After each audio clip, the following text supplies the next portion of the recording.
like you always do. I was trying to be polite to the guests this time. So unprofessional. No kidding. Gosh, I mean, at least I've got my milk and my Corona. A great combination, beer and milk. You are so repulsive. If you want to be polite to the guest, you know. Not as repulsive as Bob Kane. I'm sorry, Athena. What was that reaction? What was that reaction to his milk and beer? Exactly. Yeah, it's horrible. It's not. You drink them now. If you mix them together, that would be disgusting. But I thought you said if you mix them together, you get Bob Kane. Like I was like, that's cute. I drink them separately. I mean, it would have to be sour milk. You're what gross. Are you, Alien Nation? Huh? I said, what are you, Alien Nation? Do you even know that reference? They think he's weird. Reference. They think he's weird. Stop. Right, It's just the movie Alien Nation from the 90s. I remember the movie and I remember the TV series. I do not because I'm a scrub. And it wasn't. I mean, okay, well, the drink that they like to get drunk off of was sour milk. Crow, you're disgusting. It's not sour milk. It's fresh. I bought it yesterday. I milked the cow. I know, but I was just making a reference. Oh no, Crow's disgusting regardless. You're right. No, I'm not. This is the roast of Bob Kane. Shut up. Yeah, what is this? Go roast me on your channel, Aura. Oh, okay. Go roast me on your channel, Aura. We'll do that later. It'll be like your one other good video other than the Naruto clip that you stole and uploaded illegally. There are no good videos on my channel. He stole a scene from Naruto, and he still has it up on his channel. You mean I paid for Crunchyroll and recorded it? Susie Lou? Yeah. He's basically Susie Lou. Yeah. Aloha legendary. Now you're going too far, Crow. Huh? You're going too far. I'm not going too far. Best part is I own half this channel. He's taking me down with him. I'm taking down his other channel so he has nowhere else to go. I'll just leave this channel. Brutal to each other. Come on. He just got to pull us back together. You know, Bob Kane. Bob Kane. Where did I come into? It's our thing. It's how we do it. All right, it's the bro love. Pretty much. Yeah. I mean, it's either that or we're gonna like talk about which bagels we like most. It's getting pretty bad now. And now that Athena brings that up, there's fan fiction of us now. Like, it's pretty oh my god, I forgot about that. Hey, that's how you know you've made it. It's pretty wrong. It's become horrible. a meme. Become a meme. Just embrace it. Just embrace it. That's how you know you made it when they're starting to write fan fiction of you. I mean, pretty much. I mean, it's not the type of fan fiction you want to read. Okay, I think this is a good enough image that every single image I'm finding of his tombstone has people talking about it rather than just the infamous Bob Kane's grave headstone there. Yep. Yeah. Here we go. This is a good image. I want to compare it with Jack Kirby's because I would say in terms of stature, I would say Jack Kirby's done more in the comic book industry than Bob Kane ever fucking did. But you can just see the massive difference between these two men. And another thing, I have to point this out. I think I know why he put that lengthy ass fucking wording on his tombstone, and no one's gonna remember him. He has no lineage. He has nobody to carry on his legacy. His daughter wants nothing to do with it. So. Yep. Because that's the sort of person he was. He was a jackass. He stabbed everybody in the back. He betrayed his friends, and his family hates him. It's not just that he betrayed people. It's that he took all the credit for everybody else's work. Mm-hmm. It wasn't just Bill. It was Jerry Robinson and all those other golden age writers that he worked with. They did all the heavy lifting, and he slapped his name on it. What a douchebag. That's why he's in douchebag heaven. Well, or douchebag hell. No. You don't burn in. Wait, hold on. You burn in douchebag heaven. There you go. Just John. Okay. Let me explain why he doesn't want to say douchebag hell. I called up Warren and I was like, So, hey, do you think I'd be going too far if I titled the stream something like "Even Hell Can't Stop the Crows from Roasting Bob Kane"? Because the implication is very clear there. And so Aura's like, no, just call it Douchebag Heaven.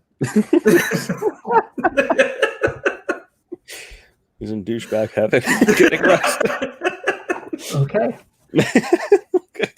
John, do you want to tell me how stupid that is? You want to roast me for being like that's I stupid?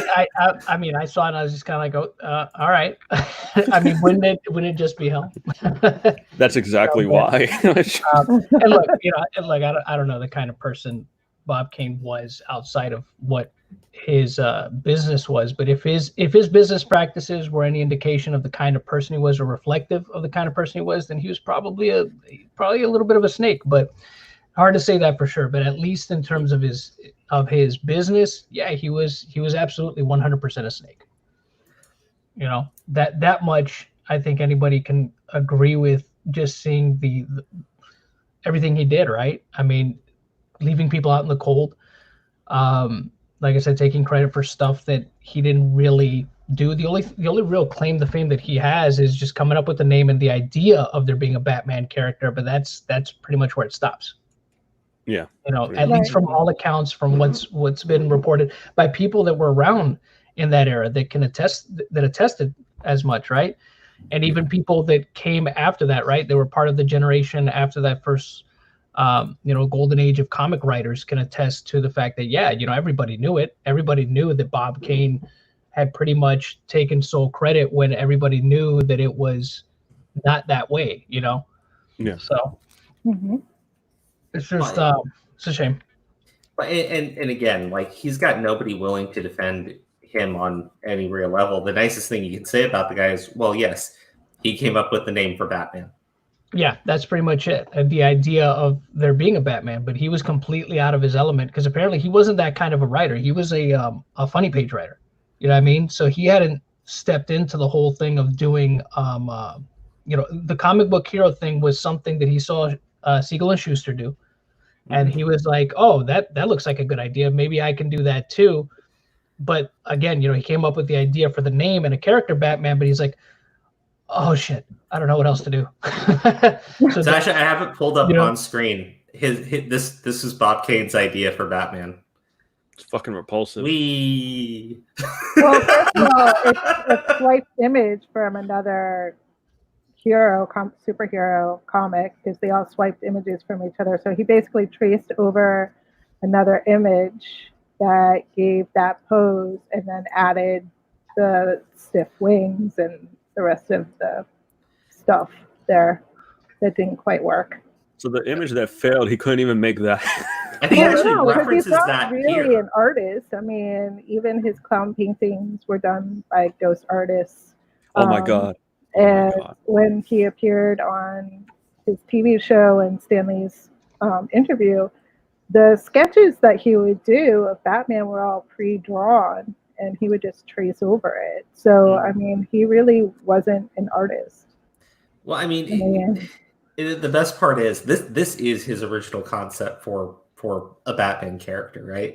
Well, even that's not really it either, because the wings were very stiff. They were mechanical looking. Those look a little more organic.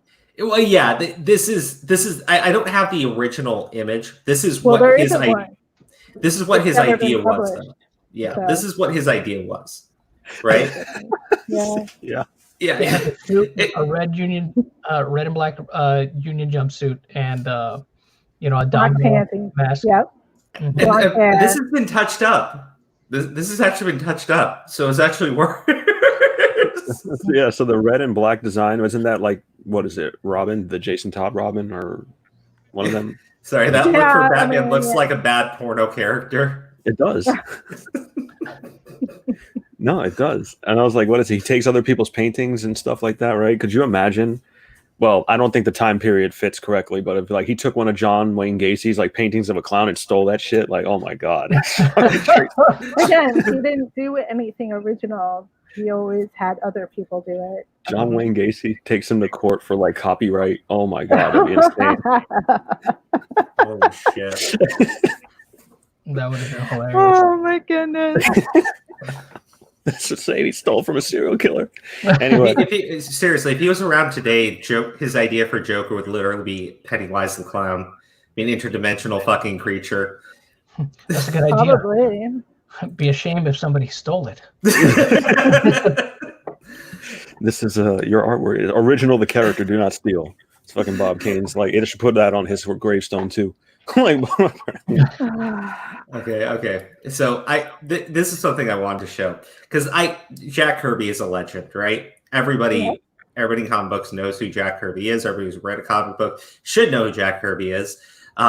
He's brought some amazing ideas into the world, right? And one of the coolest things ever, right, is I remember watching Superman the animated series like as a kid growing up, and there was a scene in there where they paid homage to the things that he's done because they literally included the Fantastic Four and Nick Fury into Superman the animated series at the funeral for a character that was kind of drawn to look like Jack Kirby, right? That's how much people love the guy. So here, both these men are gone now. But I want to show you, this is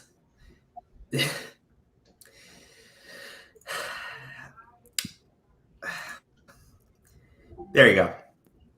This is his tombstone. This is his. Right. This is it, right? Jack Kirby, beloved husband, father, and grandfather, and inspiration to all. 1917 to 1994. This isn't engraved in the tombstone, right? It's just a rock with the Captain America shield on it. Everybody knows who this man is. Like, he will forever be remembered for everything that he's done. He has a loving family. His daughter visited his grave, left the rock. It would have been his 100th birthday. He left behind not just a legacy, he left behind a family that loves him, right? That loved him and will always remember him, tell their children about, everything that he's done. Now, compare that. 1 second, because Athena did say that Bill didn't have a grave, did he? No, he didn't. He was cremated, and my father spread his ashes at the beach in Oregon. Yeah. So, I mean, the closest thing that we have to some kind of headstone or something is the street in the Bronx along Poe Park, which is Bill Finger Way. So I guess that would be like the one place. It's not in a cemetery or anything, but I mean, yeah, that's where he's, kind of remembered. Yeah. Yeah. So now on to the douchebag. Yes, now on to, and I will even say this for your grandfather. People now remember Bill Finger as the actual creator, the actual man who brought us the modern day interpretation of Batman, of Joker, of all these characters that we've grown to love, that people like get tattooed. Like, he's responsible for bringing that joy in for so many people, right? It's true, yes. Yeah. And that's what people now know. And that's what people now say. When you Google Bob Kane, you don't get a bunch of, flourishing pieces about what a brilliant genius he is. There are little articles saying, was this man really a genius? Should we really not? Did he really create anything? These are the type of articles that come up when you Google this man's name now. He has no family. The people that actually are related to him, they want nothing to do with him. And this is all he has after years of stealing credit from people. Oh, hold on, wrong one. Sorry, hold on. Sorry, Jack Kirby. He'll get it. I'll get it. I have two Twitters pulled up here. Here we go. And on what would have been Bill Finger's 105th birthday, let's take a moment to reread Bob Kane's gravestone and get freshly incensed. Robert Kane, a.k.a. Bob Kane, October 24th, 1915 to November 3rd, 1998. God bestowed a dream upon Bob Kane. Blessed with divine inspiration and a rich imagination, Bob created a legacy known as Batman. Introduced in May 1939 comic book, Batman grew from a tiny acorn into an American icon. A hand of God creation. Batman and his world personality are, sorry, it's a little bit hard to read this part here, are a turd, blah, blah, blah. of eternal struggle of good versus evil, with God's laws prevailing in the end. Bob Kane, Bruce Wayne, Batman, they are one and the same. Bob infused his dual identity character with his own attributes.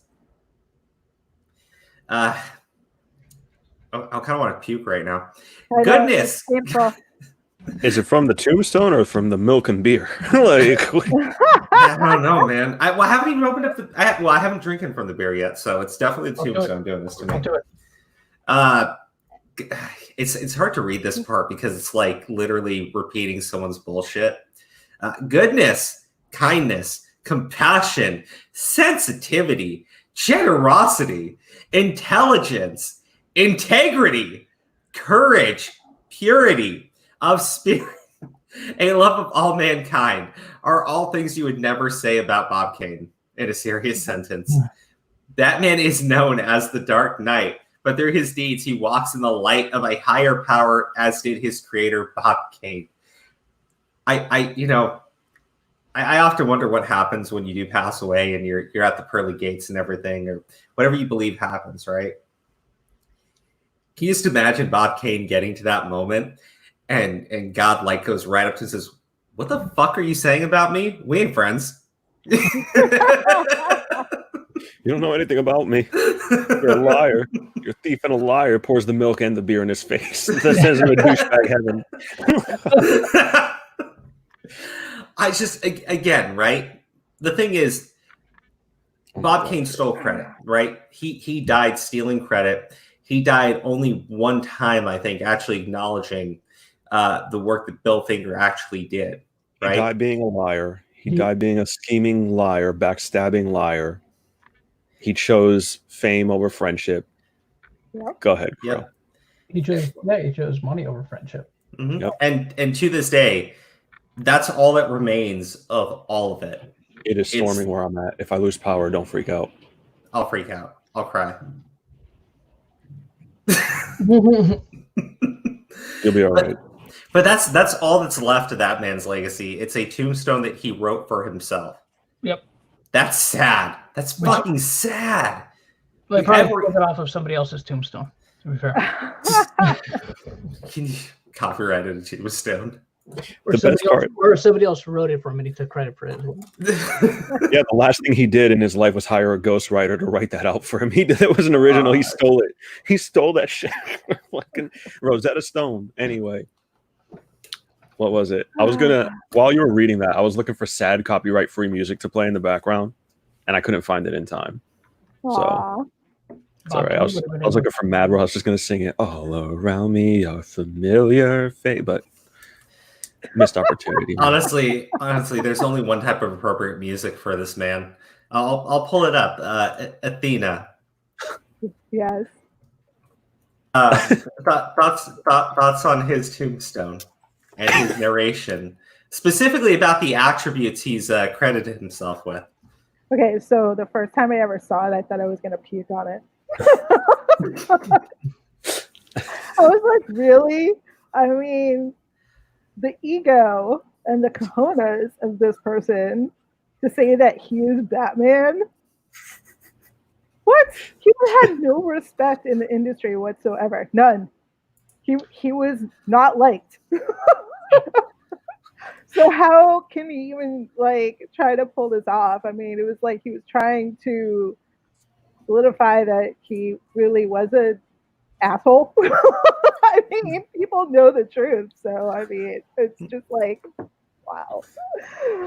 But I mean, he had this image of himself apparently, and he wanted to make sure that the world knew it. So someone had to see him as a good person.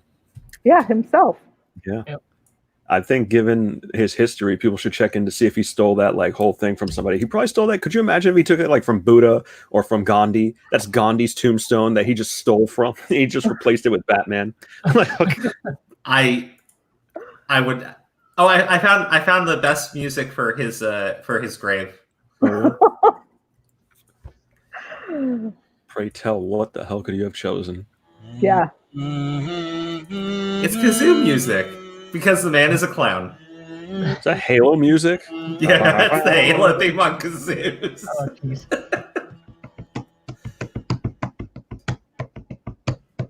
Is that the music, or is that you pounding on your desk? Okay.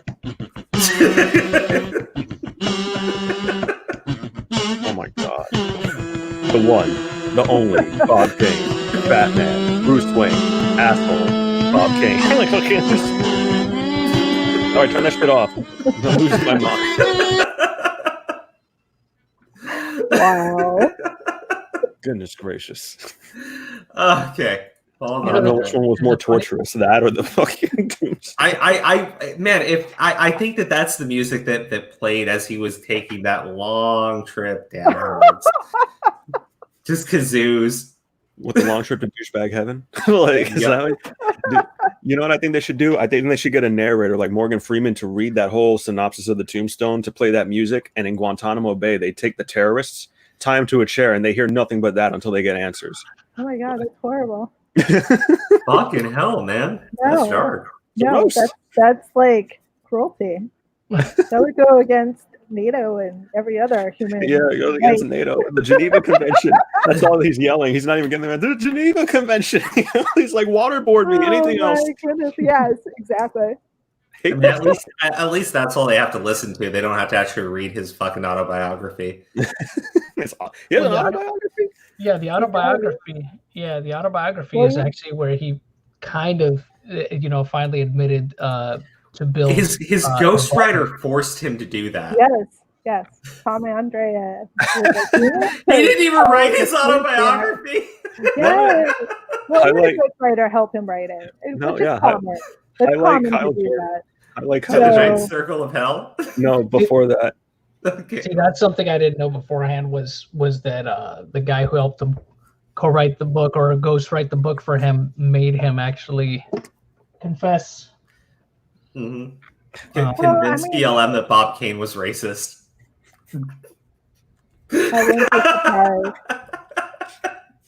What? Which part? Perfect torture. Okay. So I'll tell you it'll work. Either they're gonna scream for a different kind and be like, "Oh, the waterboarding wasn't so bad." The Bob Kane shit. Yeah, there's actually a story of comic book legend Jim Steranko apparently having slapped Bob Kane at San Diego. I have that. Hold on. Let's read the story together. That time, Jim Steranko slapped Bob Kane at San Diego Comic-Con. Yep. Let's read this. Comic book legends don't always get along, and this particular entertaining tale will prove. As this, oh man, I'm terrible. It is the beer. It's the milk beer. You might know Jim Steranko best for his groundbreaking work in the 1960s in Marvel Comics books like Strange Tales, Nick Fury, Agent of S.H.I.E.L.D. But he's also just a fascinating guy who's led a huge life filled with behind-the-scenes stories from comic book history. Steranko, or possibly a very, very talented Steranko impersonator, joined Twitter recently and promptly began to hold court, sharing his stories and taking questions from fans about his fellow creators. The Steranko Twitter feed is always entertaining, but yesterday Steranko may have outdone himself when a comic book store in Delaware asked him to recount how he met infamous Batman. I love it. They put creator in quotations. Bob Kane, a man known just as much, if not more, for his ego as for his comics. Damn, they said it. I didn't even have to say it. Dude, the Sci-Fi Wire article's roasting him. We're supposed to be doing that. No cheating. All right, keep going. Would love to hear a Bob Kane story from at I'm Jim Steranko. I know he has at least one really good one. #slap. Yeah. Steranko immediately launched into a tale of how he met Kane at San Diego Comic-Con one year. They were introduced, and Kane almost immediately began criticizing Steranko's chapter on Batman in his book, The Steranko History of Comics, claiming that he gave too much credit to Jerry Robinson and Bill Finger for their work on the character. Well, the two of them were really good friends. I met Jim last year in San Diego, and he actually was like, your grandfather wouldn't have eaten a lot of the times if I hadn't gone over and taken him out to dinner. And I'm like, oh my God, you're such a wonderful person. my poor grandfather was literally destitute and couldn't feed himself or pay his rent. So he had to rely on people like him to help him. Jeez. I mean, well, unfortunately, he had friends like, Bob Kane, who were filthy rich and decided never to give him any credit, steal everything that he had, and have a wah-wah bitch baby tirade mode whenever anyone brought up your grandfather's name. Oh, yeah. May he burn in douchebag heaven. That's right. But I got to say, this Taranko guy, because I've read this story, he just seems like a stand-up dude, and he doesn't seem like the sort of person to put up with any bullshit. He's told the story before in public. He the very next year, I think, after these tweets, he actually recounted the story again during a panel. Yes, he did. At San Diego Comic-Con. What kind of slap do you think he gave him? Do you think he just gave him like the open hand, like what? Or do you think he gave him the pimp backhand? Or do you think he gave him a backhand? It was open hand. John, you think Tapa Boca like right in the mouth, like yeah, he the full, No, it was an open hand slap. Yeah, full slap. See, in my head canon, I just see him walking up with a pimp cane, seeing fucking Bob Kane over there, fucking bloated. I'm great, Batman. I'm Bruce Wayne, and then fucking Stronghold just walks up and fucking pimp slaps him. That'd be cool. Well, read the story. Continue on. Thank you. I'm giving you permission now. Do it. I command it. They were introduced, and Kane almost immediately. Okay, hold on. Here we go.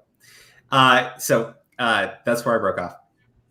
It's widely accepted that Finger and Robinson did much of the work on Batman, though Kane's contract guaranteed him sole credit, which he has to this day. Steranko described Kane as an intolerable ass as pompous as they come, but the real insult came when the conversation ended. The group was waiting for an elevator, which they stepped into when the door opened. Our conversation ended, but not before he said, "See you later, Jim, baby," and cuffed me across the face like some Rat Pack street jester he'd seen in some cheap flick. The doors closed. I was stunned by the sheer audacity of a stranger like him to lay a hand on me and boiling with anger. After a sleepless night of anger, Steranko went looking for Kane on the convention floor. Here's what happened next. That night, I couldn't sleep, and the next morning began combing the halls for his Bat Majesty. I got to correct Steranko here. His name is Bruce Wayne.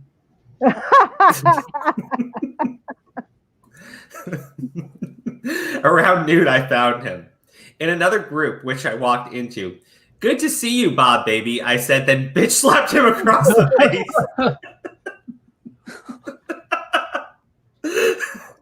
But this time, there was no elevator door closing between us. I stood there for about 15 seconds waiting. He did nothing. Wow. Yeah. Oh man, I wish. Could you imagine? Was he was just like staring, like fucking why? Like, but I'm Bruce Wayne. It's because he couldn't find anybody to fight for him, and then be able to claim afterwards that he fought Jim Steranko. Do you think it echoed like blah? Probably. It's probably one of those moments where everybody turned around. It's like, oh shit. No, yeah, okay, it's the full like. I was like, it's, That's Jim and Bob over there. Respond to it. Yeah. Till the day that Bob Kane died, a decrepit old waste bag, he probably still felt the slap across his face with Steranko. Yep. It was the slap heard around the world. It was on the good side too. You know what I mean? He's blinking back tears and sniffling. That's what That's funny. Oh man! Cupcakes never tasted the same since he slapped half of my taste buds out. Oh. Right, or that's what we would call in Spanish, un bofetazo limpio. Yeah, dude, I thought it was tapa boca, like right in the mouth. He should have just done that. That one does damage, like fucking. But okay, or John, honestly, say you go somewhere and someone slaps you across the face, would you literally just stand there like a bitch and stare, or would you do something about it? Bro, it'd be on, man. No, dude, it's on. Even if I get fucked up, I'm gonna bite. Like, You ever seen the video How Can She Slap? Call me Sorry, hood rat what? for nothing. You know, video How Can She Slap? No. That's bro. I know Aura's seen it. You've seen it, right, Aura? How Can She Slap? Mm-mm. Oh my lord! My reaction would be that fast. If you look up the video, you'll see what I'm talking about. That's an old, viral video, early days of YouTube. When that went viral. But my reaction would have been that fast, as fast as that guy's was in that video. I'm.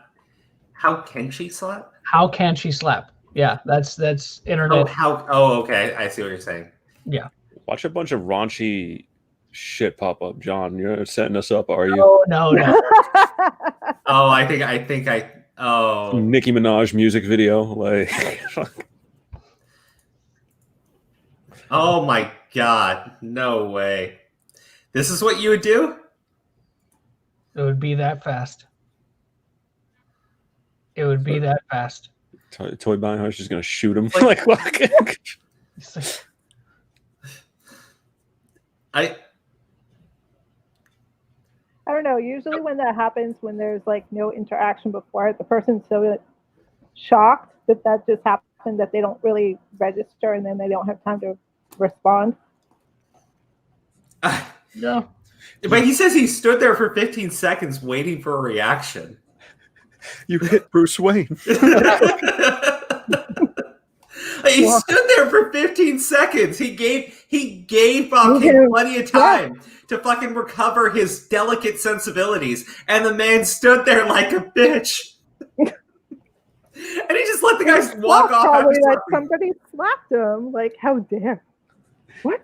Dare you hit Oh Bruce my Wayne? God. Yeah, can you just imagine if that happened? If you tried to slap Batman? Imagine, like, what is it? He walks away, and fucking Batman wannabe over here is like, "I'll see you in douchebag heaven, motherfucker." But no, but seriously, right? He says that Bob Kane, Bruce Wayne, and Batman are all the same person. I want to know one Batman comic where Batman was slapped like a bitch across the face and just stood there and took it. Stood there and took it. I think that would only happen if Tom King were writing them. That's probably Don't really be hating on Tom. He's a sweetheart. He trolled us with the Batman wedding. Oh God, that pissed me off. What was I gonna say? I thought they were really gonna get married. I knew that shit wasn't gonna happen. No, I know, but it's really annoying because I hate the teases. Oh, come on. Everyone bought those comics. That's why they did that. I Come know. on. I hate know that why. though. I know hate why that. they I was like, oh, they just got to do it. They just got to pay this shit off. And then, nope, he's been baned. It was Bane all along. You're like, fuck, man.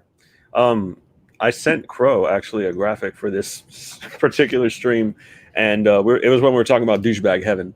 Did you see them, Crow? No, actually, I looked through it. You said you sent it on Discord. I did not see it. Just to you though, like whatever. I've gone through our messages together. It really doesn't matter. How long ago did you send it to me?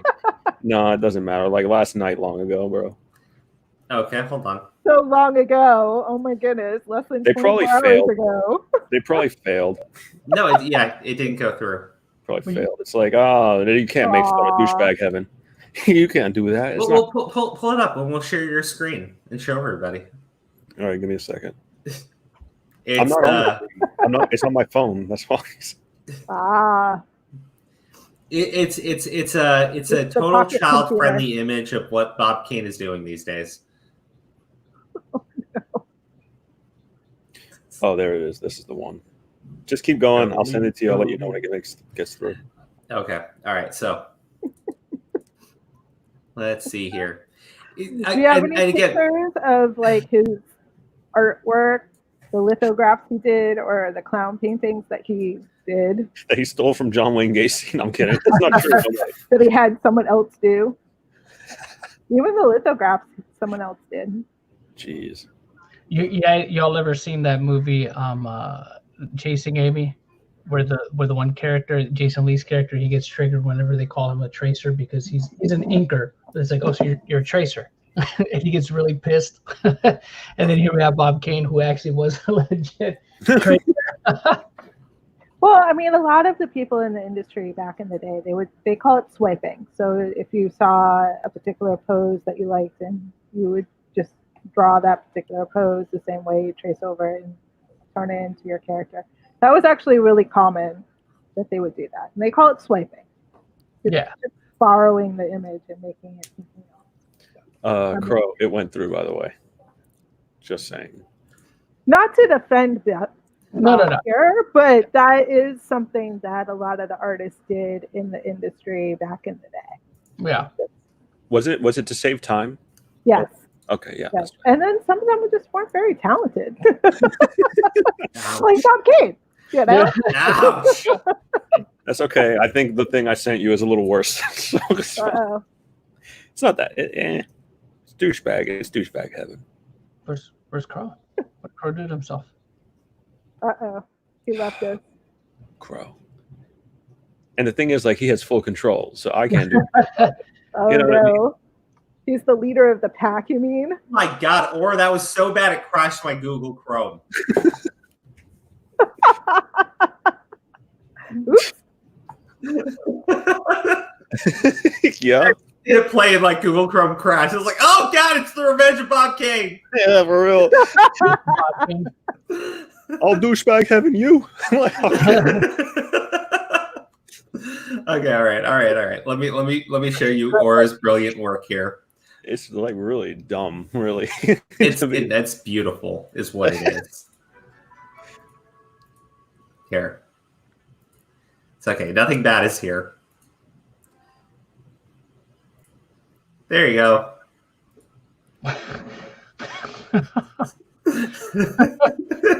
The little party favor. That's great. Yeah. Everybody welcome to douchebag heaven.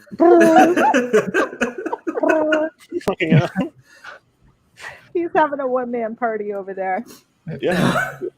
Just like his tombstone, like Well, I mean, he's probably just really happy people are talking about him. I mean, yeah, it's got to be. You like my party favor? I stole it. It makes him look like an elephant. Oh, dude. So it needs to have someone on the loop saying, "I'm Batman" every time he blows it. Oh, yeah. So he did live drawings of Batman by taking a pre-drawn image drawn by another artist for him, and then laying trace paperwork over it and just filling in the lines like a fucking kindergartner. Yes. Like a fucking child. All right, so you've seen the interview that he did with Stan Lee, some TV interview that he did where he's like, I saw what, basically I saw what the Superman boys were doing and I wanted to come up with the same thing even if I have to steal it. Yeah. It's funny too because he really screwed Siegel and Schuster over too because he dimed them out to DC when they were starting to do their joint lawsuit against DC for creators' rights. They asked Bob Kane to be a part of it, and he ratted on them. He went and ratted to DC on them and told them what they were doing. It's like, hey, Jerry Siegel and Joe Schuster, they're going to try to do this, giving them the heads up. He was a slimy person. He was slimy through and through. Yep. On top of everything else, he was a rat. So I'm a rat. I'm a hood rat. Yeah, but you're a good hood rat. Like Tekashi 6ix9ine, you're a good hood rat. Okay, actually, here's the thing: the Siegel and Schuster thing. This is an old article. This is 7 years old. So this is before the news broke, and I think they actually bring up Siegel and Schuster. Now, let me. He ratted them out. He's over. ComicsAlliance.com. So Bob Kane is just the worst. This is September 13, 2013, right? So that's not the oldest thing out there. It's before. Well, that was the 75th anniversary. Yeah. Of Superman. So this is. Oh boy. Well, this is the first thing that. This is the first way that I ever even learned about the whole thing with Bill was this guy's posting on Comics Alliance. I never had any idea about any of this stuff until I read this, and then I found out more about it after reading this post on Comics Alliance. This is kind of like my first experience finding out about all this stuff. And then a couple years afterwards, of course, was the whole documentary that you did with Mark, and the one that ended up being on Hulu. Yes. It just kind of fleshed everything out a bit more too. But I remember finding out about all this stuff really because of this. This was kind of the catalyst for me, this posting. Oh, okay. I don't think I've read this one, so. Oh. Go ahead, Crow. Yep. So, and I think this is a way a lot of us do feel going back and watching these series, so I think it's important. How do you score what happened to Bill Finger with your love of Batman? Is it a problem? It is and it isn't. I think the record will show that outside of a few years here and there where I just wasn't interested in what was going on in the comics, there has been very little that has stood in the way of my love of Batman. It is river deep, mountain high for me and Batman, and at this point, I don't think there's anything that's going to change that. But at the same time, there are those moments where I'll be reading one of my favorite stories or watching Batman the Animated Series, greatest series, or Brave and the Bold, and that damn Batman created by Bob Kane credit comes up, and I'm just angry about it for the rest of the day. Jack Kirby said it best, my comics will break your heart. So I think that's important, right? Mm-hmm. Because, look, I see those credits come up because I'm rewatching through Batman the Animated Series, and when it comes up there, I'm like, yeah, this guy's a fucking asshole. Like, I can't believe that he was able to, lie to people for the amount of time that he was able to, right? That he was able to get away with it for so fucking long. The man who was actually responsible for giving us all that enjoyment, he never got the credit he deserved when he was alive, right? But at the same time, I sit there and I think the reason why we all remember Batman the Animated Series, the reason why we all remember, the stories that we love so much, it's because of Bill Finger. And I think that's the important thing. Yeah. Do you think 100%? Do you think Bob Kane had a lot of inspiration on building of the Joker? He's just a fucking clown with his fake clown paintings and shit. I mean, no, that was. I don't think he had that much depth. Yeah, that was honestly. He didn't have as much depth as a clown. Superficial. He really was. It was all about his outward image. It was all about his ego. I don't think he really. I mean, he didn't even do the paintings himself. So I pulling from the Joker, no. But he didn't even come up with the Joker. Okay, Yeah. I mean, we're just being nice by saying that it was the three of them when really it was just Jerry and Bill who got together and came up with a lot of these original stories and characters because they were the ones doing the work. I mean, if you read some of the articles with the interviews that they've done with Jerry, I mean, he's like, yeah, Bob would give me some work, but I'd have to correct all of it. Yeah. To give you some kind of idea. I mean, the guy wasn't, he had no depth. Okay? No, actually, Bob Kane was good at a couple things. Screwing over his friends and snitching on people to DC Comics. Well, and recognizing talent and putting talent together. You got to give him one. Okay? One real one. Okay, if you didn't put Bill and Jerry together, then, a lot of what we have wouldn't be what it is. That's true. I think it's when you brought up the interview with Stanley, right? In it, he says, "Why I would have taken that even if I had to steal it." Right. I think he saw how big that was blowing up, and he wanted to do that, right? Exactly. So he came up with the idea of a Batman, right? Not the Batman, not Bruce Wayne, not any of the things that we remember about the character. He came up with that idea. Then he went to Bill Finger, and Bill Finger actually created Batman, created Bruce Wayne. He built the world around the character and everything. Everything we know about Batman, everything that is Batman is because of Bill. Gotham City, he even named Gotham City. He named the Batmobile, the Batcave, Batman's suit, Batman's backstory, Bruce Wayne, all that. It's all Bill. Yeah. Well, he was a writer too. I mean, I've said it before in previous interviews. Without the writer, you wouldn't really have anything to draw. So without having the storyline, which was the writer, then then there's nothing.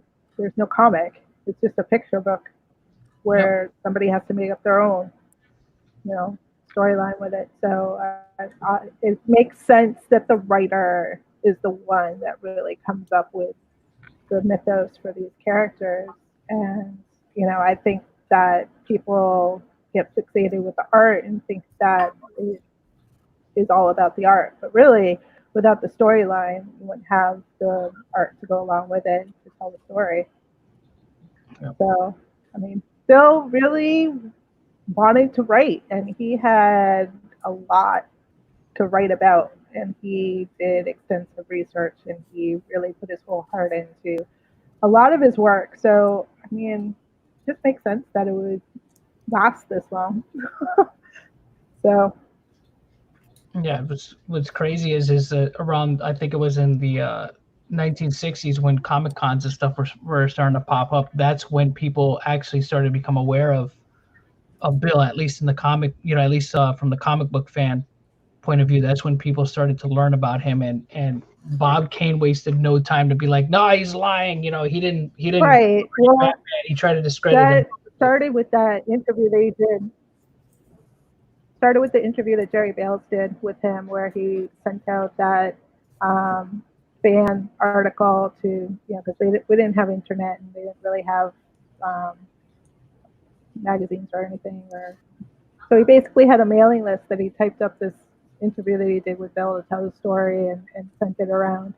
And that's what brought Bill to come into doing the first quote-unquote Comic-Con, where it wasn't just people selling comics in a basement. It was, people in the industry who actually came and talked about the industry and talked about their contributions to their characters and things that we see today that we associate with conventions. So he was really,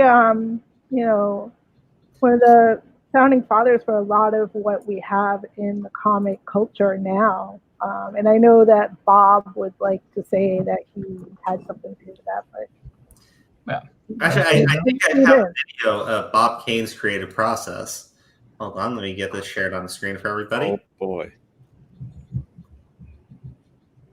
Oh jeez! The bank robbery. He's gonna make it. He's gonna make it though. No. Nope. It's too bad that Bob decided to take the route that he did. I mean, he could have been, his own hero, but he continued the path of being a villain. So. Yeah, and that's what he chose to do. It's not like he didn't have a hand in it at all, right? As much as we were making fun of him, he was there at the start. He did bring the talent into the project. Right. And he did approach DC about it. It's not like Bill went and then Bob took it from Bill. I mean, Bob was the one that, approached them and kind of pitched it to them. And then, then he used his talent that was around him to mold it into something that he could monopolize. Mm-hmm. And instead of sharing it, he took it for himself. And that's the thing, right? If he had done the right thing, he would be remembered for being a part of Batman, actually being a part of Batman. Nobody would be like going back there and, saying, "Whoa, Bob Kane did absolutely nothing." People would be thanking him for what he did. Instead, anytime you look up Bob Kane, it's going to be looked up with this man just being a fucking clown, a degenerate, someone who has no fucking moral conscience at all, who screwed over his friends, who screwed over people that had less means than he did. Well, it's not just that. He lied to the fans for 76 years. Wow. Yeah. I mean, he continued to lie even after he had died. Yeah. That's the worst part. His legacy now, I mean, prior to maybe his death was Batman and stuff, but now it's always going to have that little asterisk next to it. He lost the respect of a lot of fans, and not just fans, but his fellow peers. that's his legacy. His legacy is that he was he was a selfish, egotistical jerk. Unfortunately. Now, back to this thing, because I'm people knew about this, right? People in the industry knew about this, like you said, Athena. Mm-hmm. People knew what kind of a just dirtbag Bob Kane was, but to the public, to the fans actually watching it, they didn't know the stuff that was going on behind the scenes. So he was able to just write, take a fucking Crayola crayon and draw his name all over the place and say that was me, that was me, that was me, that was me. And I do like this, right? He took that's what it was. He took advantage of those circumstances around him. The fact that there wasn't the free flow of information that there is now. Yeah. Right. But it all comes into the light eventually. For those of you out there who do not know why David Uzumeri and I spit out the words Bob Kane like we just drank sour milk. The short version is that the guy credited with creating Batman was probably the person who did the least amount of work in that creation. Well, the people who did the heavy lifting never even got to put their names on the stories they created. It's not just Bill Finger, of course. Dick Sprang, Jerry Robinson, Sheldon Moldoff, Jerry Siegel, and Joe Shuster. All those guys got screwed by Kane one way or the other. Well, most of those guys thankfully lived long enough to be recognized for their work. Finger, the co-creator of Batman, died in obscurity without ever getting to claim his creation. Even today, you could read Batman comics for years and never see his name. Well, fortunately today, that's different, right? Yeah. Fortunately today, it is different. Yeah, But for the longest time, for the longest time, that was a great injustice. To be fair to everyone involved, I want to stress that this is no way the fault of DC Comics. Okay, small tidbit. I know this is a little unrelated. I hate the DC Comics is Detective Comics. You say that every time. Every time DC Comics pops up. I know, but it's wrong. It's like when I work in the auto industry, so we have VINs, vehicle identification numbers, and people always request the VIN number. I'm like, you just request the vehicle identification number. Stupid. Sorry, I know. Yeah, it's just supposed to be the VIN. I know. I used to work for the Registry of Motor Vehicles. I get it. Athena gets it. I'm like, at this point, the way you bring it up, I'll make you a template. So every time DC Comics comes on, like it'll just flash on the screen, so you don't have to detract from what you're talking about. Like, it would just be like this whole graphic explaining it in detail. Crow mad. Oh. Okay, back to it. But that is fair, right? I don't know what deal Kane made with DC, if there was a deal at all. What I do know is Kane was the public face of everything going on to DC, right? And I'm sure DC trusted Kane because, as you said earlier, John, he fucked over the Superman creators. He ratted them out. And he probably got the trust of people at DC because he did that. Probably, but I mean, still. Yeah. Not the reputation that you want to have. No, he was a fucking snitch. Like he was a corporate snitch.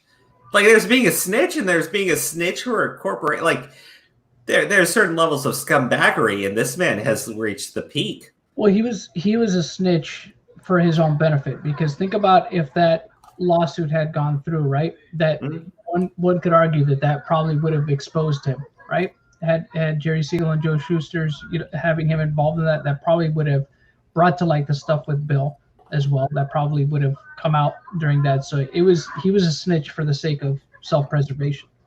You know what I mean? He didn't care about anybody. So that's true. That is true.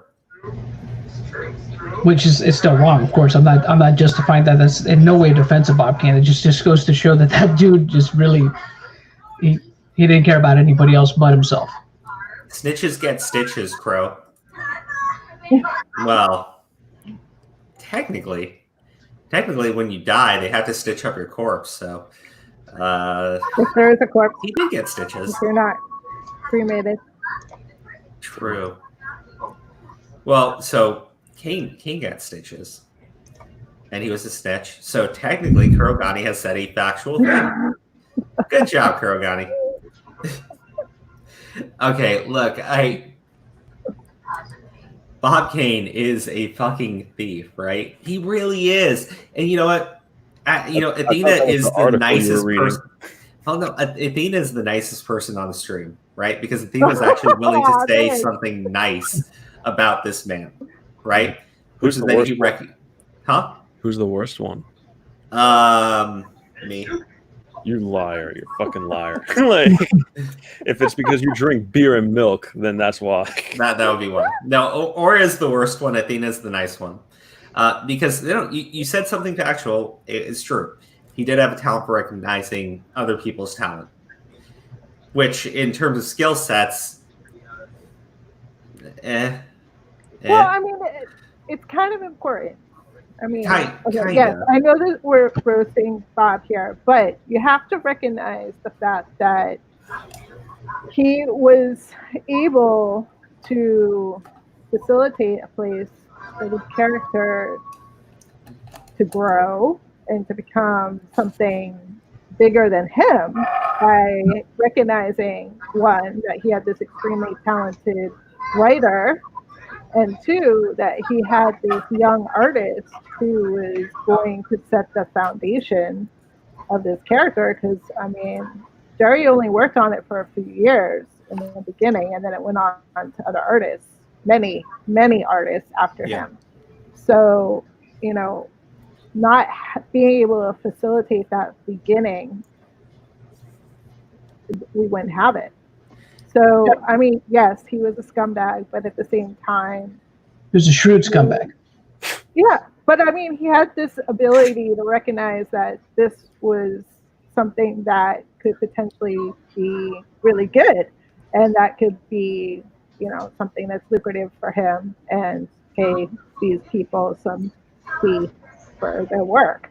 And so, I mean, again, he should have shared, but he was also looking for the monetary business side of it and how he can, how he can most benefit from it. Yeah, exactly. Capitalize on it. Yep. If I can break it down. Oh, sorry. Go ahead. Go ahead. Worst one on the stream, Origami, interrupting the very special guest Athena. Go ahead and speak. Here, I'll highlight you so you can have all the screen time, just like Bob Kane. Okay. Well, come on. I was just gonna say, so to break it down to stupid people like me, because I'm so fucked up, right? He basically planted a seed, and everyone helped take care of the tree. But when the tree started growing, he's like, "Fuck off! It's my tree," and put a fence around it. Basically, yes. There you go. That's all I wanted to do. With razor wire. No, that's a good way of breaking it down. I mean, there's dummies like me watching. Well, it's like how they say it takes a village, right? But then at the end, you want to say, well, he's my child, and I did this amazing job, and, even though it took a village. Yeah. Right? Yeah. And the thing is, I don't think, again. What the fuck was that? No. Did you just bark into the mic? Jesus. That was But that's like none of the people talking about it, to my knowledge, I don't know everybody involved, and Bill Finger is no longer here. Nobody wanted Bob Kane not to get any credit. Nobody was that saying wasn't the point. The point Yeah. wasn't for him to have his credit taken away from him. The point was that give credit where credit is due. Mm-hmm. Instead of force feeding the industry and the fans and the culture this false history of how this character came about and who was really the one that influenced the character to be what it is. I mean, he for so long was I did everything, when in reality he should have been saying we did this, and it was really a group collaboration and we all worked together, and this is something. But no, it was again, his ego was huge. I just had an idea, right? Oh shit. And tell me if I'm wrong here. Okay. Bob Kane is legit. He's like the real life version of Hush. Okay. Who? Hush, the Batman villain. Oh yeah. He's obsessed with being Bruce Wayne, and he wants to kill Batman and take his place. Yeah. Basically, yeah. Yeah. Think about it. And in the comics, he actually lives out his life as pretend Bruce Wayne. Just one no, is dead and one isn't. So no, I'm just saying, right? So who wrote that storyline? Jim Lee. Jim Lee. Yeah. Jim Lee wrote it, or he was the artist? I believe he wrote and drew it. If I'm not Okay. mistaken. yeah, I think so. Okay. Well, I mean, sounds like he did pull from some of that backstory of Bob Kane. Inspired by Bob Kane, heavily inspired. And Jim Lee's awesome. You know, last year when they did the whole silent auction in San Diego to kind of launch the San Diego Museum, he was the only one that, when he was giving his speech, that even mentions Kane and Finger. Out of all of the speakers, and the first character that was inducted into the San Diego Comic-Con Museum was Batman, and he was the only one that brought up Bob Kane and Bill Finger. Yeah. I was like, this is bizarre. Like, it's all about all these other things instead of, you think museum, you think historical facts, you think artifacts, you think all this other stuff, and everybody else is like not bringing any of that up. And then Jim gets up there and he's like, Kane and Finger, and did it. I can't remember what he said, but I mean, he literally was the only one that brought him up. So I mean, we got to make a couple corrections here because John Toy Bounty Hunters just tried to pull a Bob Kane and not give credit to the writer of Hush, Jeff Loeb. Oh, it's Jeff Loeb. Jeff Okay. Loeb. Thank you, Cheshire. Thank you. I didn't know Cheshire was in the chat. Well, yes. Possessed by the spirit of Bob Kane. I'm sorry. He's pissed with us. He's fucking with our stream. Well, look at the chat. John is already putting corrections. Kyle Jordan Gaming. Hush was the and I have to make this correction. Hush was a doctor. Kane wasn't nearly that smart. Mm-hmm. No. So I guess he tried to copy doctors. He tried. Just imagine he's like, I could be a doctor too. No, bro, I have a clot. Don't worry, I'll pump this air into your arm to get it out. Like, you fucking idiot, Kane. So we all have egg on our faces a little bit.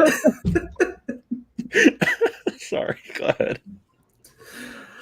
Oh my god, man. Okay, all right. I haven't even gotten to the juicy bits. We're not get to the halfway juicy through. bits. Sorry, we keep getting tangents. It's hard not to get distracted.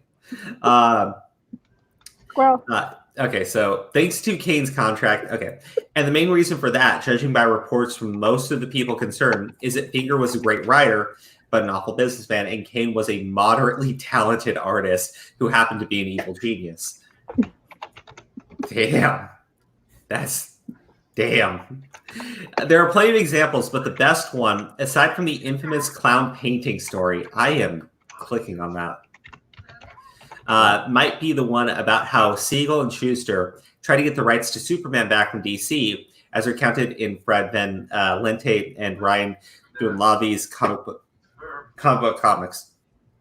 Immediately ratting out Siegel and Schuster is one thing, and that fat page rap that he got for comics he never drew is infuriating. But the kicker is that bit about how he signed his contract when he was underage. It's a lie that persists to this day and often shows up in articles where people who don't bother to do their research breathlessly explain how Kane, and only Kane, created Batman at the tender age of 18. They keep on printing that, even though he was born in 1915 and only co-created Batman to capitalize on the rush of superheroes after Superman's debut in 1939, largely because Kane stuck with that lie all the way to his death. Mark Tyler Nobleman wrote on a great book illustrated by longtime Batman artist Ty Templeton about Finger called Bill the Boy Wonder, and he did it as a children's book in an effort to make sure Batman fans know what's up as early as possible. That has a pretty interesting breakdown of just who it was that did what. If I have to grit my teeth and give Kane even the slightest amount of credit, I will say that he was the one who wrote the word Batman down on a piece of paper and drew a character wearing a red suit with a domino mask, blonde hair, and a pair of bat wings. All Finger really did was come up with the color scheme, the costume, the cape, the cowl, the idea that he shouldn't have any superpowers, the origin story about his parents being shot in an alley, the idea that he's a detective, the words Batmobile in Gotham City, Robin the Joker, Catwoman, and a few other minor elements. Just minor. That was pretty good. In the 60s, when fandom was in full swing and Finger actually started to be recognized for his role in creating Batman, Kane wrote a letter straight up calling Finger a liar with hallucinations of grandeur. With his evidence. Did you read his tombstone, Aura? The man was beyond a douche. In fact, I don't even think he's worthy of douchebag heaven. I think he's worse. He's downgraded. Fuck, he can just go straight to hell. I don't care. Like at this point, let him go all the way. You don't deserve douchebag heaven. Go to hell. This fucking guy, being that if he had why, he'd have a creator credit now, wouldn't he? That's not if somebody legally made it impossible for him to do so. Yep. Do you just want to kick this guy in the fucking dick? Assuming he has one. I was gonna say if he's alive or right now. Like if he was alive, I would want to kick him in the dick, but I'm not too sure he has anything below the belt, you know? Oh, he had some cojones. Come on. Dusty now. Dude, the minute you make impact, like he's just gonna right, just explode. Yeah, he's gonna fucking get Hakkai'd into dust, you know, like fucking. Oh man. You guys are brutal. Gross. She's I'm sorry. I'll calm down. You went okay. So this is from the letter I think that Kane had sent out. Yes. The truth is that Bill Finger is taking credit for much more than he deserves. Like, I think he deserves everything. I think he deserves everything other than the name Batman, because technically that was Bob Kane's idea. He did come up with the name Batman, so he deserves the name Batman. Mm-hmm. And Bill Finger deserves literally everything else. Yeah. Okay. And I refute much of his statements here in print. The fact is that I conceived the Batman figure and costume entirely by myself. Wow, you red suit, domino mask, blonde hair. Even before I called Bill in to help me write the Batman, I created the title, masthead, the format, and concept, as well as the Batman figure and costume. Oh, see, these are all lies. Robin, the Boy Wonder, was also my idea, not Bill's. No, it wasn't. Well, maybe in his head, Batman was originally supposed to have a red suit, and Robin wore a red suit. So technically, you know, using Bob Kane logic, he came up with everything that is Robin, because they both have a red suit on. Kind of like how Barry Robinson. Kind of like how Batman's entirely his because he came up with the name Batman and nothing else. Yeah, well, we know his trend here. He likes to take it all for himself. So, but I mean, really, the Robin character came up because Bill needed someone for Batman to talk to, because, you know, we're talking the 30s and the 40s, and if you were talking to yourself all the time, then you were considered crazy, and so he needed someone to talk to. Because I mean, we deal with inner dialogue now, and we accept it as not being crazy, and we all do it. We all talk to ourselves. We walk around the house, and we're having, you know, we, instead of keeping our thoughts inside, we say them out loud, and we look like we're talking to ourselves, but really we're just hearing the ideas. And that was not accepted in the culture then. So he needed someone to share the ideas with and have conversation and dialogue with. So that's really where Robin came from. And I mean, the look came from Jerry Robinson. Hello, the name Robinson, Robin. I mean, it's not hard to figure out. I mean, but Bob Kane swears, like, up and down. He swears a lot of stuff. But I mean, again, he was a non-talented artist who tried to do something, and instead of being able to work on his own artwork and produce something good, he had someone else do it. So in the process, Bill and Jerry worked together to put out these top-notch stories to build the mythos of Batman. I mean, it's not hard to figure out. It's just he wanted his ego to be bigger than anything else, and he wanted to make sure that the world knew that that's what it was all about. It was all about him. Athena just said something cool. What? Guys, there's a metaphor there. Did you catch that? Bane and Kane sound alike, right? What did Bane do? He gets bigger, just like Bob Kane's ego, right? He gets bigger. He broke Batman, and then Bane got fucked up by Batman later on. Like, what is it? Basically, what is it? It's the story of Bob Kane. There you go. The story of Bob Kane, and then Bill Finger, gets his credit as Batman. That'd be an interesting question to ask Chuck Dixon, right? Because Chuck Dixon, I believe, created Bane. That's interesting. Like, I don't know. And then what is it? He's supposed to be like smarter than the Bat. He beat him for like a while. What is it? Well, lied about who made him. Figured out, I believe, that Bruce Wayne was Batman too. He invaded the Batcave, I think. Of the villain. Nightfall storyline. Yep. Yeah. Okay, so I gotta ask, right? Because Athena did point out something, right? Jerry Robinson, Robin. If Bob Kane legitimately came up with the idea for Robin, what do you think he would name Batman's sidekick? Because I think he'd name him Cane Boy, and he would be a boy who runs around with a cane. No. He'd name him Canary. All right. Canary. Canary. Himself. That's cute. He made him.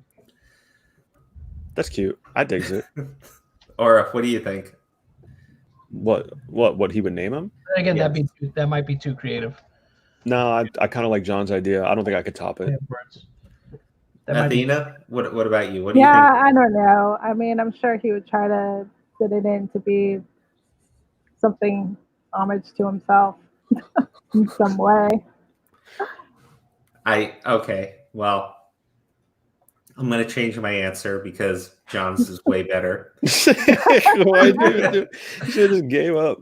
I think he'd go hire somebody to come up with the character for him, then steal all the credit. Okay. Probably, and that's what he did. And then he'd name the character Bob. Whatever. Yes.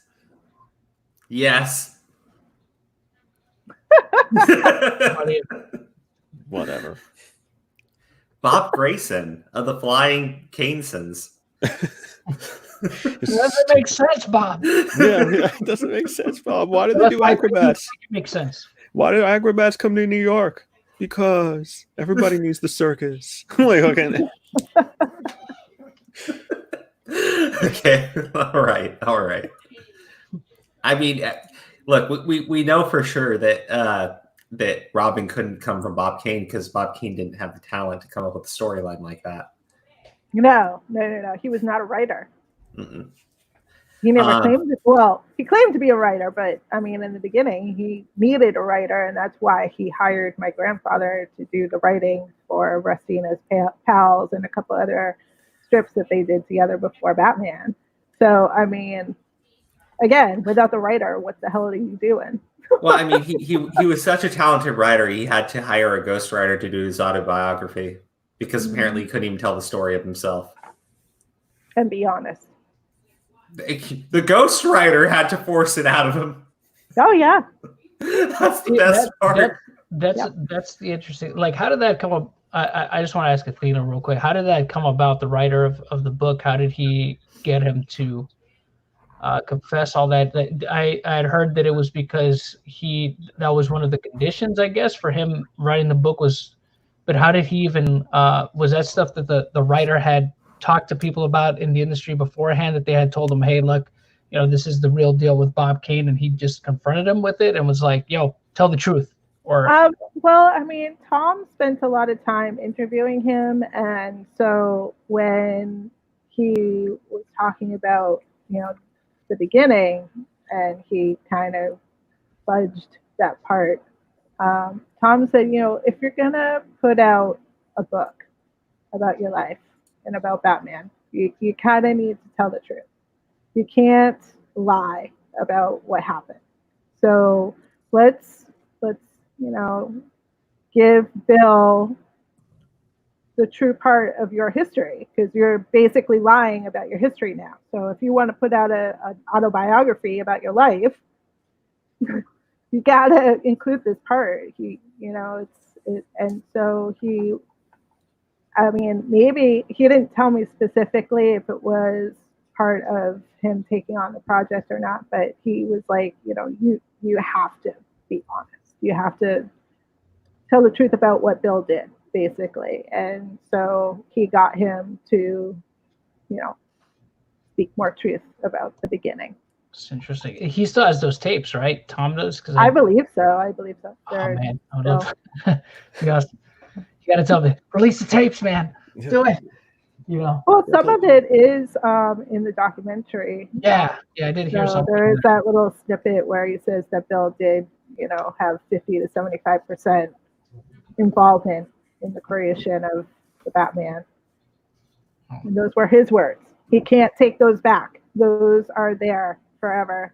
And so a lot of that is what solidified Bill being able to get the co-creatorship title and having his name added to Batman, because he probably never thought.